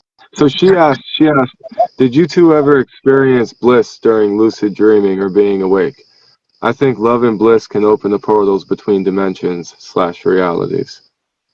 Being with my dad in his last days, I felt love, euphoria, and bliss. I think it was what he was feeling near death. Yeah, I think bliss is and love. I think love is like the ultimate experience. You know, the one of the highest perceivable frequencies as humans. If you're speaking on a level of vibration, you know, love is definitely. Um, but did I experience it in dreams? Definitely, and while awake, definitely.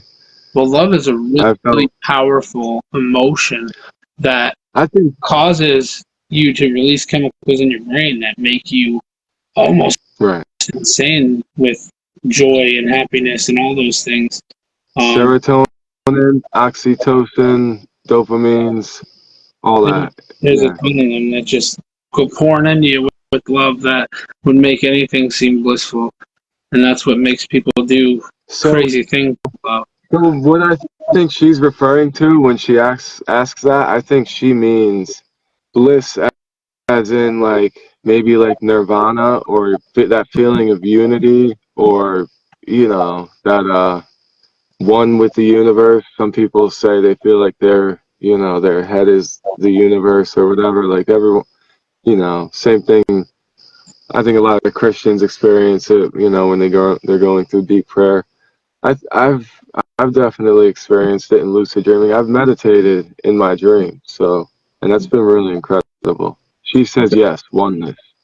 Yeah, that feeling of ultimate bliss, unity, like not just like a heroin addict, you know, Yeah, like feeling of the ultimate. That's like that's bodily. Yeah, this is more of a spiritual feeling. yeah, It's at a different level. And I've experienced that without hallucinogenics. Like, dude, I've tripped very, very few times and I've barely even tripped on anything. So like most of the hallucinogenic experiences that I've had were like through meditation and crazy breathing. You could get into a crazy, wild state of mind and start seeing wild visualizations if you're just breathing in different ways, for long enough, intentionally. If you practice like breathing with your diaphragm and stuff. So, yeah, so I've experienced that. It's been a long time. I'm so sorry. this is like super random, but it made me think of what I saw where people were trying to explain why people see their life flash before their eyes, like in near-death experiences. Look at me, double. This is I've been in doing it near-death all night. experiences.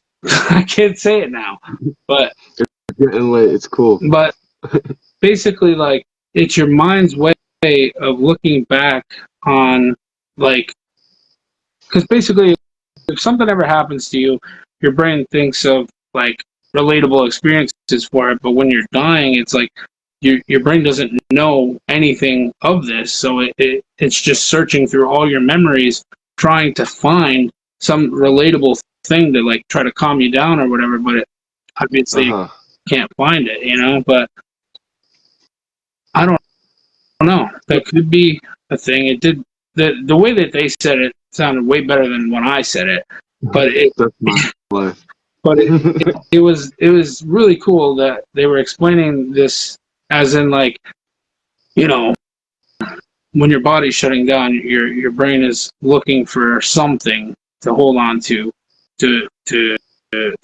fix the situation or to find a function that works that would make Right, some whatever it's sort going of on closure. stop. You know? Right, right, right. It makes sense. There could be something to that, and then, so you don't get stuck in limbo. Like, is that how souls get trapped? That's a whole nother conversation. She has another question I wanted to read, so I'm Okay. sorry. How you feeling right now? Oh, me? Yeah. I'm good. I'm good. All right, cool. Thank you, man. I appreciate your time so much. Oh, Let me absolutely. read this next question. She said, yeah, well, we've kind of talked about that. She said, can someone die in a lucid dream or in the spiritual world? If yes, how? And where is one going further? If not, isn't that another hint that we're immortal? So, yeah, can you die in a lucid dream? I've died in regular dreams. I don't know about a lucid dream. You've died in lucid dreams. Maybe. You have. She'd remember more than me. I tell her all my dreams. Yeah, you have. I don't know who you're talking to, but yeah. All right, I'm going upstairs. I have two. Right. And so when they say, like, yeah, they say, if you're falling, you have a dream of when you're falling and you hit the bottom, then you die in real life. I don't know if you've ever heard that, but some people say that. I've heard it. I don't believe it. It's nonsense, dude. It is nonsense. Because I've literally tested that. I've had that falling feeling. Like I said, I've done I think that falling feeling is actually something to do with your heart rate. It could be. I think it's your heart rate. That's possible. But yeah, those are chocolates. Yeah, we're having the craziest of interesting conversations. I ruined my leather shoes and I'm sad. Oh no, not the leathers. Yeah. But I won't interrupt you here. I'm going to go. No, it's fine. Could I have one of those smokes? I left mine upstairs and I ran upstairs and I totally didn't grab it. And I forgot I'm not on TikTok so I could smoke and do whatever the hell I want.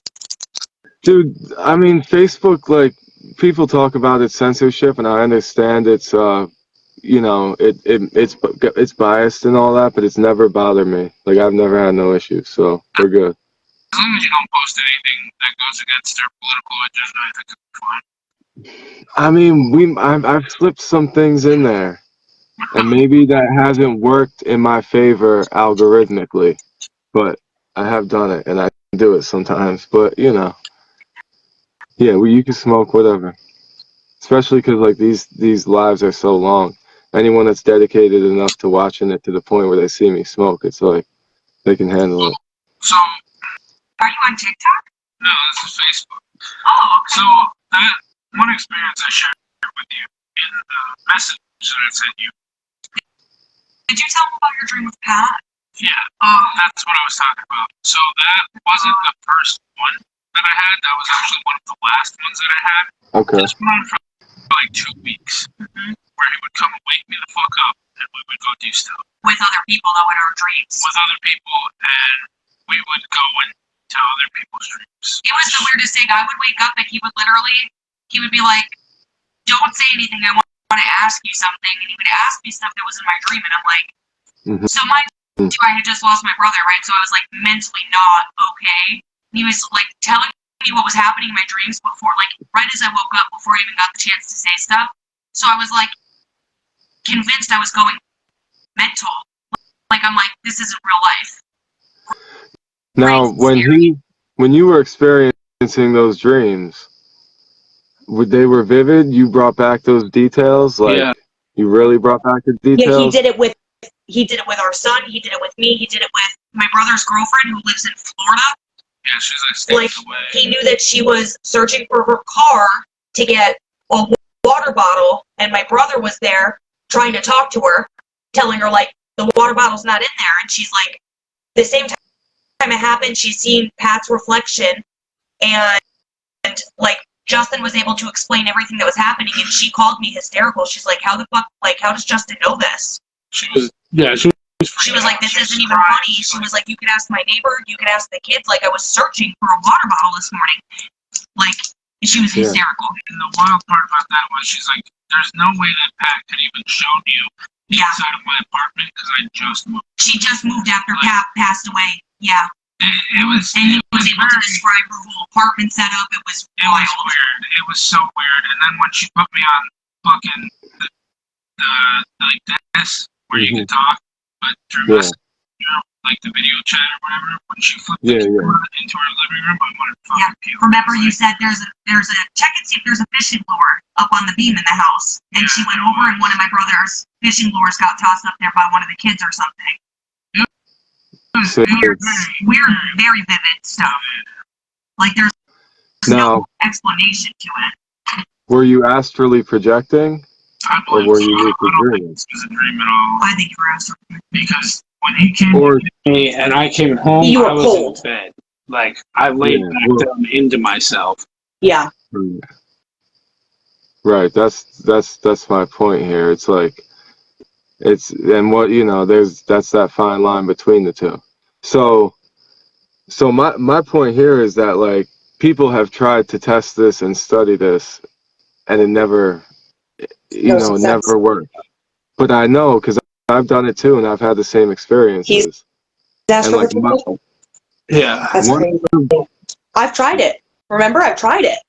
I can't. well, I've tried it too, and every time I try to actually test it, I feel like maybe because I'm testing it, it creates a subconscious blockage because the tests never pan out.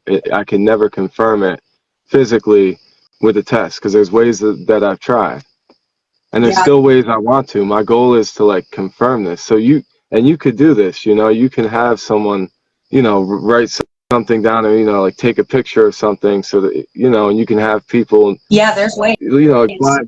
All types of ways that you can do it, and they try. People do try, and I think the biggest thing was that I felt nobody was ever going to believe it. Yeah. Right. Because like I was like you trying said, to man, question people try to sell this shit all the time, and they try to have people pay them money to do stuff like it's sick. Yeah. Where I went and helped people out. It's become a profit for people. That's my issue right there. With situations that were going on in their house, whether it be, with the loved one passing or something like that. Yeah. And, there were actual solutions that came out of it rather than me just asking people around the crystal ball questions, not saying that specifically. If somebody does that out there, I'm not judging, that could be effective sometimes. Once in a while, like we were saying, Yeah, like there are real people out there that do that, but the exception to the rule. I don't know. I have this weird connection, more so, and I was trying to say earlier without saying it, but it's more of my thing with astral projecting is a lot harder with the living than it is with the dead, if that makes sense. Yeah, of course. It always ends up being with deceased people. Yeah, and it was like shocking when Casey was in it alive because it was the first. Yeah, normally I don't see too many people that have just recently passed pull him into different dimensions. Well, lots of people talk about seeing loved ones in their dreams. Yeah. So were you dreaming or were you astrally projecting? It wasn't dreaming. And at this point, what is the difference between the two? Really? I don't think it was dreaming because you were in mine, you were in our son Kyle's, and Casey's all within the same week. He was being pulled. Yeah, that was more of a half of it wasn't astral projecting. It was more so going into other people's dreams, whereas the astral projection was just a small portion of what was going on. Like the in-betweens. And like, it's so hard to say though, because like we were talking about before, because those realms are all so close together. And it's just this thin veil in between them, that bouncing in between and out. Like, you could create a world in there that isn't real. Yeah, but you would get so frustrated because you there, were trying to explain it to me and I couldn't understand because, like, I never experienced it. And it's really hard because I definitely was in our friend's house. Like, there was no doubt about it. But at the same time, a lot of the stuff was more so while controlling lucid dreaming and running into somebody who may have just been giving me a nice little visit at night, we ended up traveling into other dreams. Into the same. And it was like he was there to see Casey. Yeah. And it was just like a crossover, weird. It's so weird. That all started because he didn't want to face her in the dreams, and I thought that maybe it was just my subconscious trying to tell her, and comfort her and let her know that he wanted closure with you, but he couldn't. But then it kept happening, and then we'd get closer and closer, and then I'd start seeing her, and then she'd start seeing me, in dreams, and it's like very, when people are having the same dreams, it's like a coincidence, but then if it keeps happening, it can't be a coincidence. Yeah, repetitively with details. And I mean, Right. With me and her, okay, even that could be explainable, but at the same time, like it would happen with my son, it would happen with friends, it would happen with other people that he knew that I didn't know. Your Graham talked about it when you were little with it happening. Yeah. And I mean, the same stuff would happen when I was a kid, but I just I don't know enough about it. You know? Yeah, and it's hard to track it when you're younger. Me too. Most of a lot of the biggest epiphanies happened when I was too young to really understand them. But you know, looking back, I realized that experienced any of it. It's wild. It is because people just wrote it off like you were crazy. Yeah. You know. There's a lot of people out there that I've been talking to recently, just like you. And it's crazy. You know, so that's my goal, is that like there's ways that we can track this if we get enough people to try it, you know, and really get into it. It's so cool. I mean, I did test a few things recently, like I don't know. I don't bring up names and specifics, but one of our friends, her dad actually ended up killing himself, and oh my God, yes. It wasn't at her house, right. But like throughout her house, all this crazy shit was happening with lights going off, and like. And here's the wild part: they didn't know anything about Justin with what he was experiencing, because we weren't telling anybody other than who was involved in dreams and such. Yeah, and she reached out specifically to me, and she said, "I'm going to sound crazy, but something is telling me I have to talk to Justin." And I was like, "What? Like, are you okay?" I'm assuming something happened with her kid. She's like, like, I can't explain it. I have to talk to him first. And then I was out and I came home and Justin was like, Lauren needs me to go to her house. So they never knew Justin was into any of this. It's not ever spoken about. And she was like, I need you to like walk through my house. And she asked him to spend a night there and sleep to see if like he would run into her dad and like all this weird. And it was like, how would she have known to reach out to him? You know, like nothing was ever mentioned. And I did run into her dad and slept in the basement, ran into her dad. I ran into her dad. He was in the basement because a few years prior, that's where his son actually committed suicide. He was looking for him. Which is why. And he was digging through the tools. Every night you'd hear the shit. And this is like something other people could verify. Like you would hear like as if somebody was going through tools in the basement. So they never told you what they wanted you to listen to? No, they didn't tell me anything. They said, there's something we want you to see if you can hear at night, but we're not going to say what it is. And he said, like a day or two later when it was being talked about, he said, I don't know if he had this thing with tools, like casually in a conversation, and they looked at each other like they had seen a ghost. Right. And they were like, Justin, that's the sound. We wanted to see if you heard it.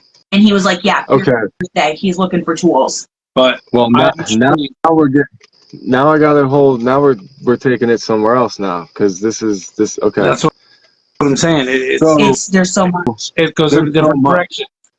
And that's why I appreciate your time so much. And tell her I appreciate it too. Oh, yeah. And another person left a comment. Dee Dee left a comment saying thank you to both of you, because she said it's beautiful and amazing. No, yeah, absolutely. Absolutely, I appreciate anybody taking their time to even hear Justin out, because when I was sitting next to my dad's coffin at the chapel, when I wanted to switch the light on, the light exploded. I stood with him at candlelight. Energy, big thing with lights. That just gave me chills, because that is a huge thing with energy. Because a lot of the times, same person we're talking about, when the energy of the person is trying to reach out or say something aggressively, they channel their energy. Is most identified with electricity, yes. So a lot of times light bulbs will go out, stuff like that. Well, we're all made of matter. This is measurable. Yes, the electromagnetic frequency can be detected and measured by people and manipulated at far distances. Yes, and this is proven scientifically. The Institute of Heart Math has done extensive experiments on this, trying to measure people's frequency. Yep. So that's definitely that's how the light bulb exploded. Things like that. My question is, do you feel like because I appreciate your time and I don't want to waste any time. So, and there's more questions that I didn't get to yet. But so when you saw her dad in the basement working with his tools, do you feel like that is just kind of almost like a footprint of his energy? No. Like a small, subtle imprint? We had a conversation. Okay. I wanted to. When I started the conversation, it almost looked like he saw a ghost because the first thing out of his mouth is, "You could fucking see me." Yep, he was shocked. And I was like, "Yeah, I could see you." So I thought I was just taking control of the dream because, like, I knew her dad. Like, I met him a few times, stuff like that. Yeah, he recognized Justin.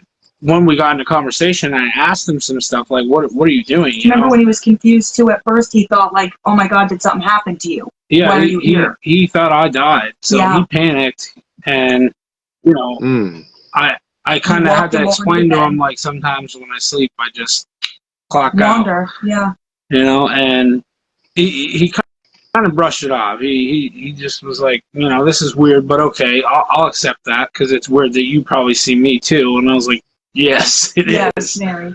You know, but I asked him what he was doing, and he said he was trying to fix things. You know, and I was like, what do you mean by fix things? This breaks my heart. And he's like, you know, it really went into a conversation about his family, and he felt like he may have destroyed his family, and he wanted to fix it. He wanted to come home and make everything better. That's why he was looking for tools. He gave me some details on things that I would have never fucking known. Never. No stuff from their childhood. Stuff with him and his wife in her marriage. Personal. And stuff that I'd never talked to any of them about, you know. And they're a very close family. They don't believe in, like, anything doesn't, you know, stuff that happens under your roof doesn't leave that house.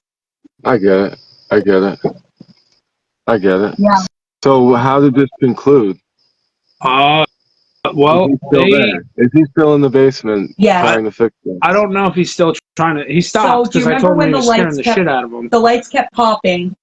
Okay, they had just got their basement redone. The lights kept exploding in their basement, and our friend and her mom had an electrician come out because they were convinced, like, no, it's just ironic. Something's wired wrong. They had all the electric throughout the entire basement was tested, and they said, no, you know, we're not going to, you know, take your money. There's nothing to be fixed. There's no explanation as to why these lights are popping. And then right after is when Justin had gone and stayed there, and he told, you know, she said, could you tell him to stop? Like, light bulbs are getting expensive here. If you run into him again, tell him to stop. And Justin said, I did. Like, we talked about it. And right after all this happened, like, even the lights, it stopped completely. Like, he's there. They could still hear the tools and stuff, but he's trying not to, like... He wants to watch his grandson grow up. Yeah. So he's going to be there for probably a long time until, you know, he decides to move on, I guess. When you were communicating with him, were you awake? Like, what do you mean? Like how? Were you in a meditated trance type of state, or was it did you sleep down there? Did it happen in the basement? So you talk to him while you were sleeping? We were both sleeping in the bed downstairs, yeah. And then you woke up with these things. I woke up with so much knowledge. Right. So waking up, quote unquote, waking up was me waking up to hearing a noise that I couldn't explain. He walked you back to the bed. And I walked into the room to talk to him, but then when he walked me back in the bed, it was the same situation as before. I laid back down into myself. Yeah. And it was like, I don't know, it's fucking weird, but his main thing, he just kept saying, like, don't be afraid by the tools. I have stuff I have to fix. And they said that, I remember you asked them, like, do you guys feel like he's constantly looking for something down there, like something is lost? And they said, Lauren, well, she started crying. She was like, yeah, constantly. And it was, he told you that was when he was looking for Ryan. Yeah. Because he hadn't somehow found his son yet. Makes sense. Oh, yeah. Wow. That's and then powerful. What happened, yeah. And I mean, it is, for the most part, a lot of the stuff, it seems more spiritual than anything, but it's not like a religion-based spirituality. It's just there's a very thin veil between the spirit realm and sleep and astral projection and all that. It's so paper thin that, you know, that's my point. That is that's the theme of this live tonight. Basically, that was my point. That was kind of the conclusion I was trying to come to. That's crazy. It just it does make more sense. Yeah. Man. I'm so happy you got to talk about this with people. I can see a huge relief on you. This is great for me too, because I don't. I mean, at least he's got you to talk about. Like I try to talk about this with my kids, basically, and bring them up to speed on things. It's tough. Okay, Dad. Yeah, to be fair, that was me at first too. I was like, do you need to talk to somebody? He's like, yeah, like, I don't know who to talk to. I'm like, no, like, psychiatric, like, do you want to, he's like, I get it, but then, like, over the years, I witnessed stuff, we've been together almost a decade, so that's, like, going on 10 years of witnessing unexplainable things happen with him, and you have no choice but to believe, Yeah, and at the same time, you say it's not religion-based, and I know that, but it is reflected in all religions, basically, in different ways, different interpretations of the same thing. Every religion, right. Yeah. And I mean, basically. It all goes back to the same thing that we were talking about before. There's people since the beginning of time that could do unexplainable things, whether they wanted to or not. And now, I know that there is a lot of people that practice it. And like you said, they go to caves up in the mountain and live their whole life dedicated to trying to do these things. And it's just sometimes there's a glitch in the matrix, where somebody gets this unexplainable thing that they don't even necessarily want, but it's a part of them, like. Yes, and yes, it's spiritual, but I mean, based on the principle of non-locality, which means that things can exist in separate places at the same time. We know it on a quantum level, for sure. And we know that there's no time delay between the two, so things can be instantaneous. Time, the speed of light does not determine relative existence the way Einstein believed. We know that. So all of these things, and then the law of conservation saying that energy can never be created or destroyed. It only changes form. I believe energy is everywhere. It can't be destroyed. It's a constant.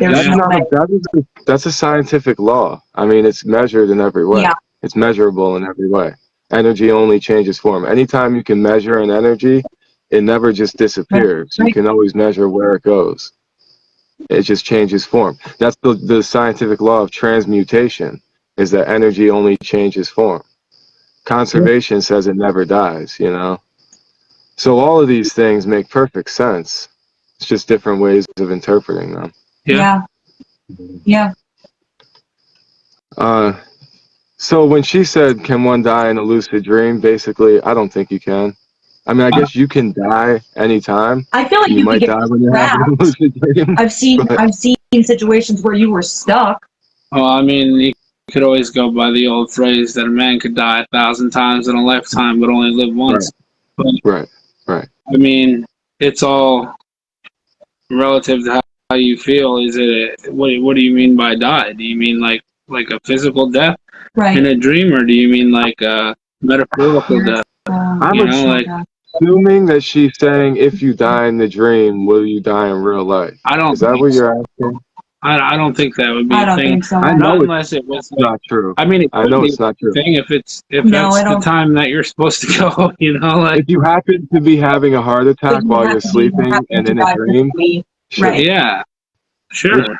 Right. Which is going to happen by chance, because people are going to die while they're dreaming, just by chance. I can't even. Right, and we would never be able to know that because they would be gone. That's actually not fair. I can't say that because I literally die in my sleep every night. No, he does. Yeah, the doctors told us, like, the doctors don't understand how he's alive. Right. I mean, I understand that. So you, but like.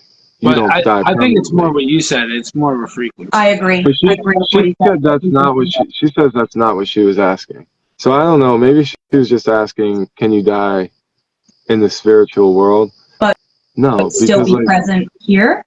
No, I think. Right. I don't understand. Like in general, maybe. Like, I'm just a little confused by the question. I mean, obviously, if you're astral projecting and something, cuts connection you have. To your body, then I guess technically you could die, yeah. But what would do that? What would cause that? Right. That would be. Right. I don't know. Well, yeah. So her point is that basically it's a hint that we are immortal. So yeah. So the energy will just transfer. Go somewhere. It goes somewhere. Has to go somewhere. Even if this physical form dies, we'd still be alive, and we are immortal because we are energy. Right. Right. Where are you going if you die in the dream. Probably to someone else's dream. At least A me. separate dimension. At least Yeah, at me. least you are. Yeah, I don't know about the rest of us, but Jed'll be in someone else's stream. Yeah, I'll be haunting their dreams. Only because my best friend taught me how. Right. Right. She said, and then okay, so we get into like the domino paradox. Like she said, if you can see a glimpse of your friend's future, would you share it to your friend? Always, And if you every time. okay, and if you share it, will it change it? Usually Or does it hasn't. just set it, No. or does it set it into motion? Does it happen because you said it? Yes, it would have to Or be based off of how the friend handles it. Yeah.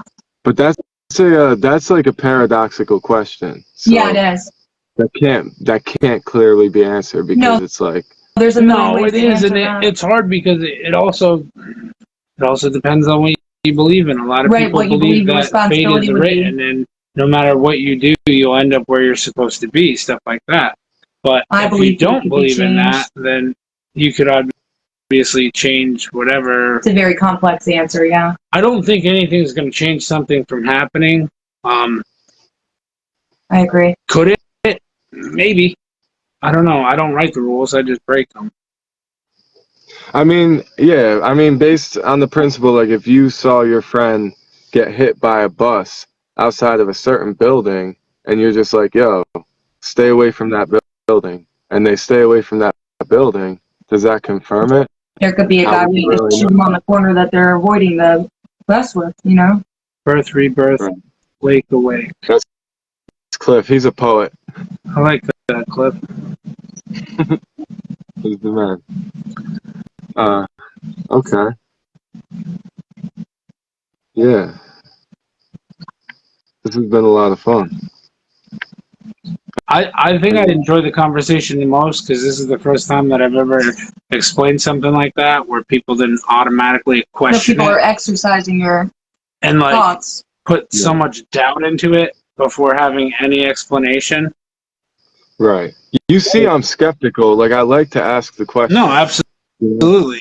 And like Yeah, but you love when people are skeptical but have an interest. yeah, You know, I How like could you to not? keep I'll see soul. people- I see people shut down, you know, things you want to discuss, and I I wish see I your could whole remember energy that quote just from before. I said some fucking fancy shit about what was it? Answers or I can't remember. What are you talking about earlier? Yeah, It was good. I'm gonna have I'll to. rewatch this and I'll share it as a clip for you. Okay. Absolutely. I'll share it as a reel. Because that was some fly shit. It was good. It sounded rehearsed, but I swear it wasn't. I can't remember what it was right now. That's how you always talk. Everything sounds rehearsed, and it's just off the tip of your damn tongue. Yeah, half this conversation I already forgot, but it's Me okay too. because I'll remember it at a later date. When you need to. Yeah. It'll be up. The replay will be up. And if This is a Facebook long deletes it, while. I I'll don't post even it know how again. long we've been on here. Who cares? It was a great conversation. I'm not complaining. I just know that I'm my fascinated. There's people here for you. There's so many people. we started I've been talking about finding. Pat. Lightning struck. My phone went dead. It was pretty wild. Oh yeah, Pat's a fun one to play with. Oh, you knocked me over. Oh, sorry. Yeah, it's raining outside right now. The thunder just started rumbling. Usually when it actually. rains, ironically when it thunderstorms, I'll take my son and I'll go outside and lay in the storm because I can feel my brother. Weird, Right. but I can feel him. Yeah, the electromagnetic frequency He's in is the heightened. lightning. And that's also measurable, you know, in the atmosphere. The static electricity in the atmosphere is really high. I think it's so crazy how much of this stuff could be actually explained through science. Yeah. Because most people are non-believers because there's no they choose not scientific to. explanation. Right. But a lot of this stuff, there's so much scientific science to back it up. explanation that it's like they almost have every answer. It's just there's key parts they're missing. But I think it's a comprehension issue. More I think than it's a stubborn thing too. Like I said, there's questions to every answer, but there's answers to every question, and I think it's a continuum. Yeah. You know. And I mean, It's just a big loop. we can understand the hows of everything for the rest of our lives, but we may never know the whys, you know? And it's like, at that point, once you get so far, what does it matter, you know? The issue with the skeptics is that there's so much bullshit out there, and there's so much misinformation, I agree. And so like when they're looking for answers, 90% of what they're looking at is nonsense or a misinterpretation. Correct. You know, whether it's religion or just a charlatan, you know, there's all types of different ways that people have led people in the wrong direction, and people don't like to be misled. So I get it. I understand people not wanting to believe This in stuff. question said, so what I meant is, do you have an astral body that you leave, like the physical body, and get even more subtle as a substance? Same body. So, like, if you died in the astral world, would you leave that body behind, kind of like you leave your body behind in the real world? Ooh, that's a hard one. Huh. I mean, that is really hard because you could, if you're good at it, you could astral project in many forms. You don't even necessarily have to be in the form of your body. No. I've showed up to people as animals before, and that was just in Kyle's dreams, both of you. Yeah, like my son, I've showed up in his dreams in wolves. Bears. My friend Zach, he meditates a lot, and he wanted to challenge me to you can't break down my barriers kind of thing. Yeah. So then I meditated, and I said, what the fuck did I say to him? I asked him, did you get spooked? And he's like, what do you mean? I'm like, last night. He's like, what are you talking about? I love this story. And I asked him, I was like, so like, did you hear the footsteps or was it the growl that fucked with you? And he's going, shut the fuck up. He still has the same reaction to this day when it's brought up. Because I basically, the same way that you control your dreams, like, I turn myself into this big fucking wolf, you know, and it's the same wolf that I've always seen in my dreams since I was a kid, so it was really easy. Recurring character that you're comfortable with, yeah, that's how it is for most people. And you know, I tried to show him that I'm not fucking lying to him, and I know where he lives, so it wasn't hard to go where he lives. Right. And it's like a lot harder to obviously go to places you've never been before, but yeah, it's obviously much tougher to tune into that frequency. Not impossible, but much tougher. No, I'm sure if people practice on it, then they can definitely do what they want. But I hope that I didn't, again, not answer that question. I don't think... She said that's what she meant. No, you got it. She said yes, that's what she meant. Oh, okay. I couldn't remember if these are all really abstract concepts. So I have a question, if you have any more time, please. I got time, yeah. What do you think about dream characters? Like characters in the dream? What do you mean? Are they for you or other people characters? For other people. Are they, because I've had it seems almost all dreams are, that's what a lot of people think dreams, one of the fundamental reasons for dreams is. I don't necessarily believe it, but they say it's just to help us make more sense of social constructs, because we're almost always interacting with other people in some way or observing other people in some way in dreams. So what are those other people? A lot of people believe that there are other dreamers in that same realm. Almost like Carl Jung's theory of the collective consciousness or the collective unconscious, how we all pull from one body of mind. So is that dream realm, are we all sharing the same realm or similar realms? And are those characters other people in their dreams? That's a very good question, because that could be a very real thing. Especially, you know, when you get into the nitty gritty of it, like, because there is, just like I've experienced, there is, you know, at least people have said that other people have entered different people's dreams and stuff like that, but like, are we really entering someone else's dreams, or have we just explored so far in whatever this realm of existence is that we're dreaming that we found someone else, you know? Because right, are we sharing planes of existence? Kind of. It almost seems like it wouldn't make sense that we're all just in a different part of a fabricated realm that we just can't comprehend, that makes up the dream realm. You know, like, imagine it like this, right? If we're all energy and we feed off of stuff that we've seen before, obviously, because it's scientifically proven. Our brain, when we're sleeping, even in nightmares, it's stuff that we've all seen, right? So say that the astral realm or the sleeping realm, whatever you want to call it, is where we are at our pure form of energy. And what we see in these dreams or our REM cycles is just whatever we're fabricating at the time, but it's all on the same plane. So, like, obviously, it's almost like when you're having a conversation in a cafeteria. You hear the person in front of you, but you kind of block out all the noise around you. But once you open up yourself to the rest of the broad spectrum of energies and things going on around you, you could see a lot more. You know, like, I mean, that could be a real good possibility of what it is. And that's kind of a reflection of what our reality is. Yeah.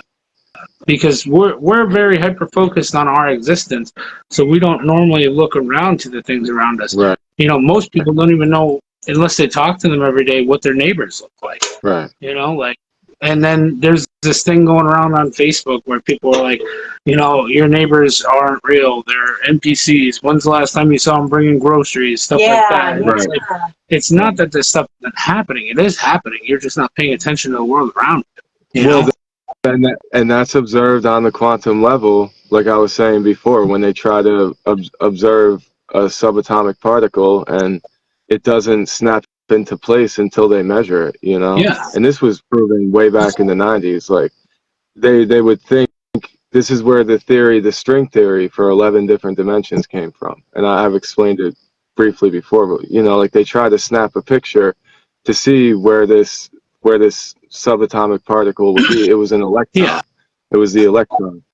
And when they snap a picture of it, you can't really see it because you have to add light to it to observe it. And when you add light, it gives it so much energy that it speeds up too fast. So they would take it in dull light and then enhance it afterwards, and they would realize that it was always in every possible position. Oh, the same particle. Me there. So without too much shadow on me. Your lighting is not bad. It's pretty bad right now. I can move it over here though. Then you guys could just see the shadow of my shadow. It's all good, man. All right, you know, my phone's about to die too, so I'm getting down to like 10%. We may have drained the juices on our phones, but we have refilled the juices in our minds. All right, we got the gears going. We got people talking. We got people thinking. We got the conversations out there, and I mean, there was a lot of stuff that we crammed in here, you know, and I mean, we went through a lot of stuff actually. So I mean, crazy, right? It's definitely not the most organized of conversations, but if it was on a podcast, I feel like people would listen to it. So you're definitely doing something right there. I mean, she just came in out from the outside and joined in on it, you know? Mm-hmm. Thank you. And that's kind of my goal here, is that, like, I make other videos that are kind of structured and central themed, you know? But these things turn into, like, you know, I don't really want to bring up any resistance and block anything by trying to stay on track with something. Yeah. So and maybe one day I will, and I'll get better with it. I'm sure hopefully I'll get better at keeping engaging conversations, you know, on a singular path. But so far, it's like I like going with the flow, and it's been a lot of fun. And everything's interconnected anyway, I feel like. So yeah, you know, as far as all these concepts are concerned, in my opinion. I agree. So I'll try to get better with my interviewing and my conversations. It's something that's gonna just over time you're gonna gain a rhythm to it. It comes very naturally to him. Yeah, because you have been pulling yourself back every time you stray away from the conversation too much. You pull yourself back. So I don't think it's going to be something that's hard for you to do, and I don't even necessarily think it's a bad thing right now because you're keeping everybody engaged. You know? He got me to walk inside and dead sit down. I never do that. Yeah. Normally I'd roll my eyes at him and walk away. Yeah. That's what my girl would do. Yeah, but and that's what she'll do. No. That was awesome. I appreciate it. Thank you both. Oh no, thank You both you for have having me, beautiful man. I definitely appreciate it, and it was something different than my regular everyday thing. Friday night, it was pretty cool. Yeah, Right. normally this time on Friday night, I am asshole deep in dinosaurs, you know? Like, I get it. Me too. It's been tough for me to get out here every Friday. This is the 8th one I've done. So, but it's been. Keep it going. I'm Don't trying. give up It's with tough. it. Like with the kids on a Friday night, they're still in there like bouncing around, and I'm like, I gotta go. yeah. Are you guys going to do another live at any point? Oh, I'm sure I'll Every definitely Friday. be back. That'd be cool. I'll definitely be back for a conversation. I'm gonna have him send me some stuff to look into, Mhm. and I'll go over it, and then I could, anything that you wanted to talk about that I didn't know, because there was a lot of stuff that they brought up today that I had no idea about. Oh, you want him to learn and get interested in something? Send it to him. He'll deep dive. Yeah, I'm doing it too. It's compulsive. I Yeah, can't it is help compulsive. It's a thing. Right. And there's a few of the people who are involved in these conversations in the comments.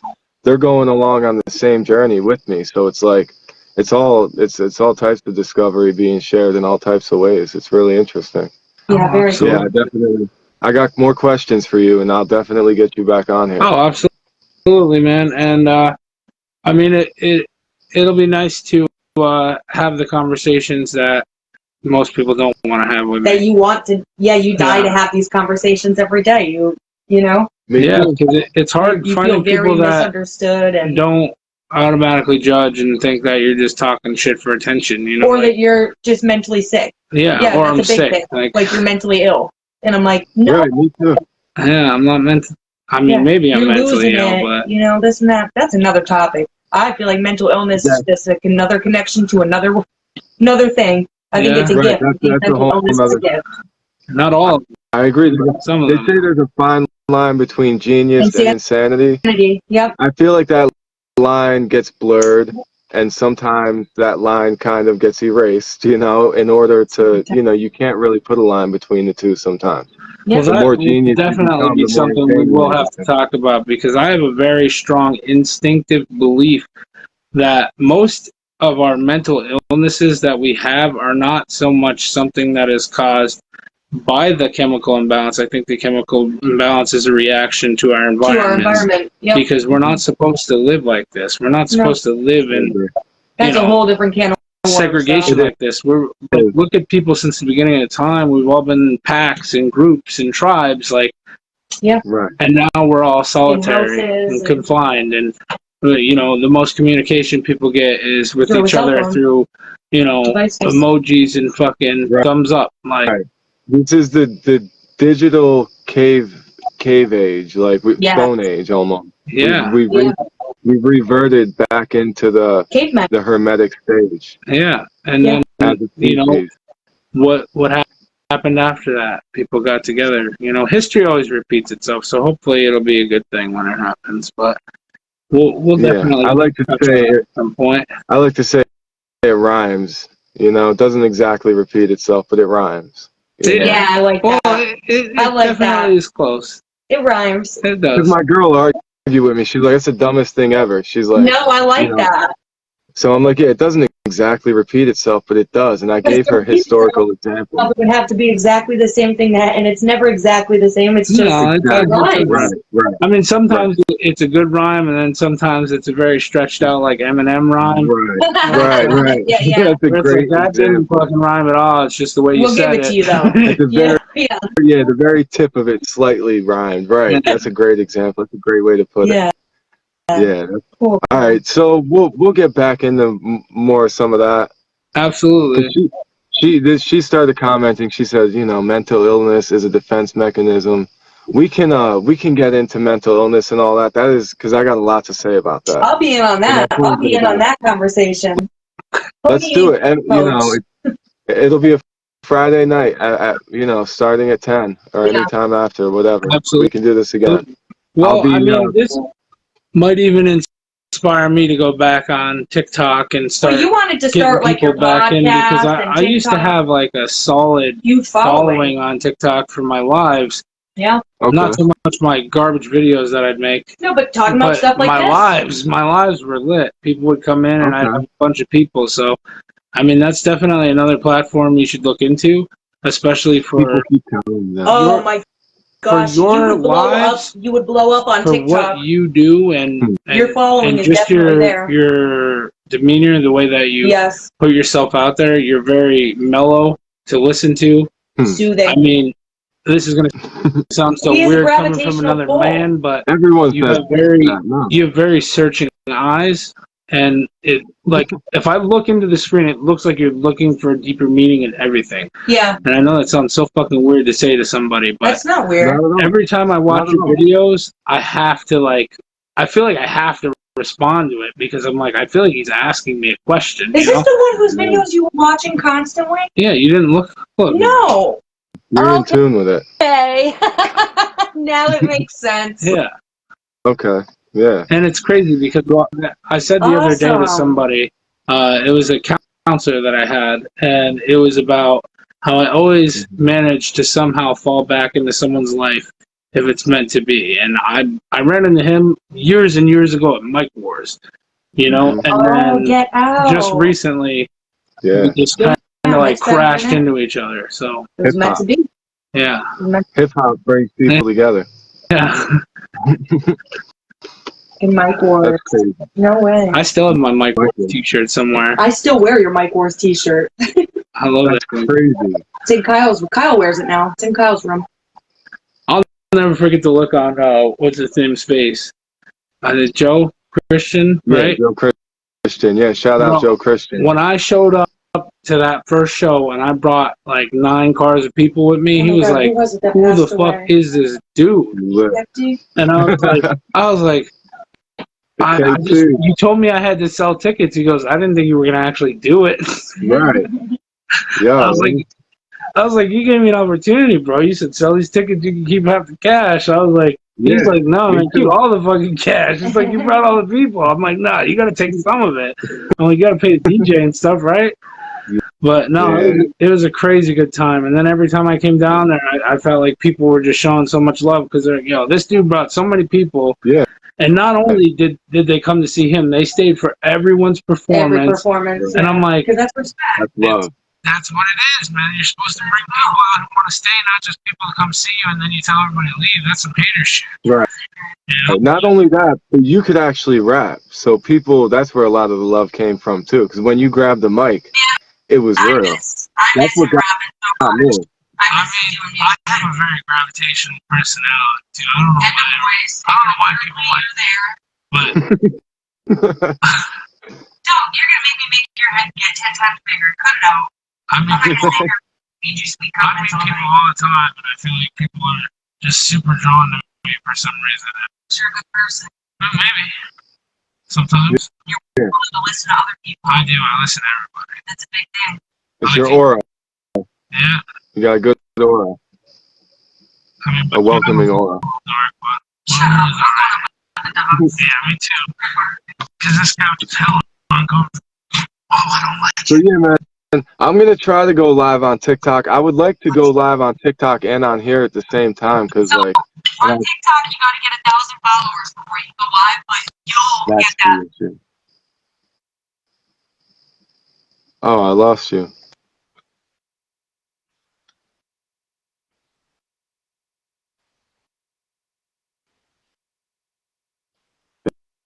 Damn. Yeah, I lost you. And then I'm going through my phone here, seeing all the things I missed. Damn. I didn't hang up on you, homie. I don't know what happened. Maybe, I mean, what percentage is my phone at? I'm at, okay, I'm still at like 8%. I put my battery saver on.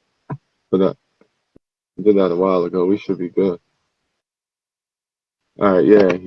Come back just to say goodbye. Thank you.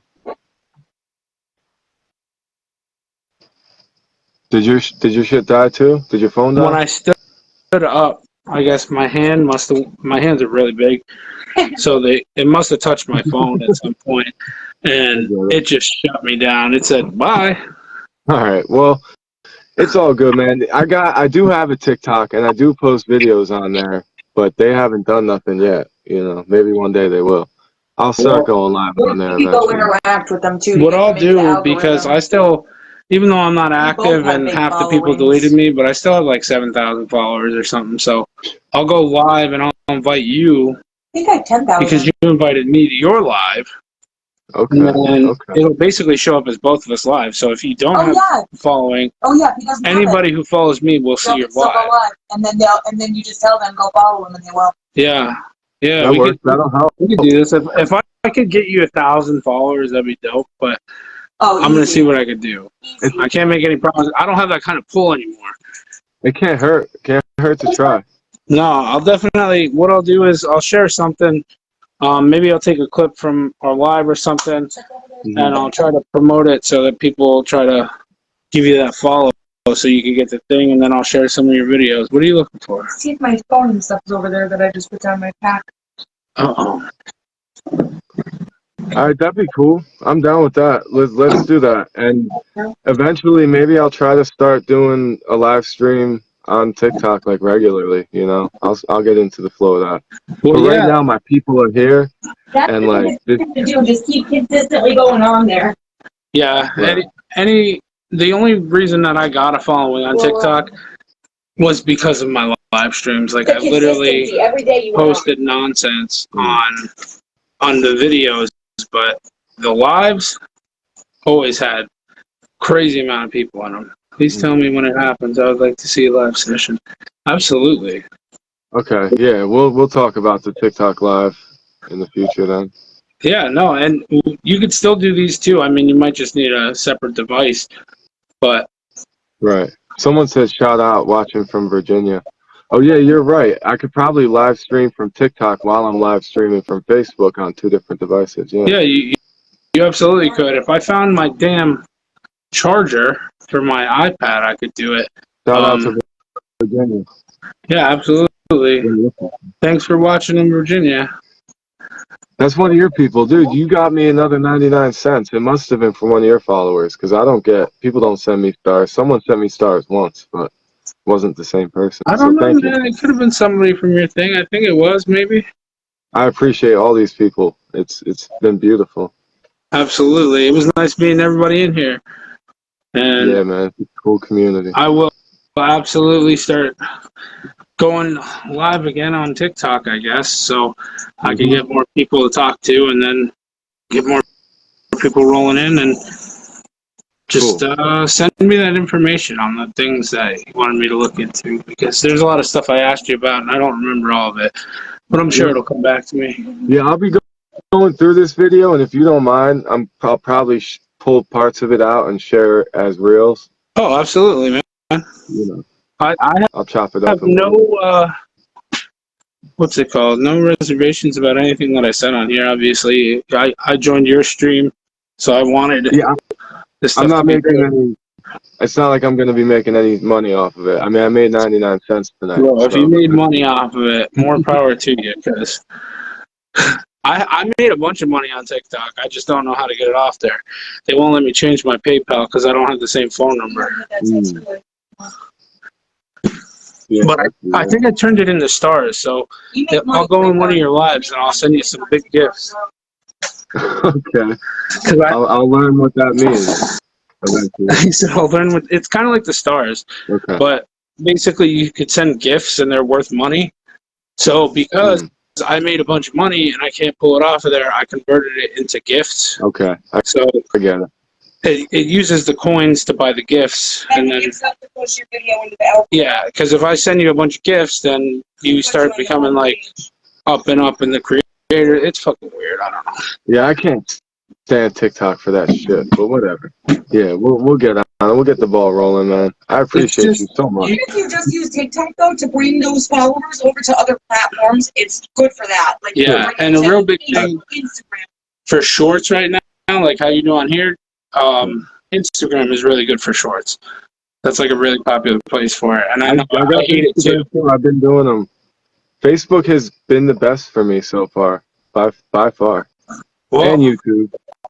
YouTube's a great platform because once you have the following. They treat you good. It's just hard to get the following over there. YouTube, yeah, you gotta consistently. I started posting shorts and getting some. It helped a lot. I got to get back on that. Yeah, man. All right, I'm gonna let you go, both of you. Thank you. Oh, absolutely, man. You have a good night, and Enjoy your weekend. you too. If you ever see, Catch the last end. you ever see the black wolf? It has blue eyes. I'm looking for it, man. You say that now until you. Whoop. Oh yeah. You should I probably don't get think dressed. the world wants to see that. All right, I'm gonna let you go before I accidentally get banned off TikTok Yeah. or Facebook, whatever the hell. Whatever. I get it, man. All right, thank you. Have a great Absolutely. night. Good night, everybody. Have a good weekend, everybody. I don't know how to Peace out. Good night, everyone.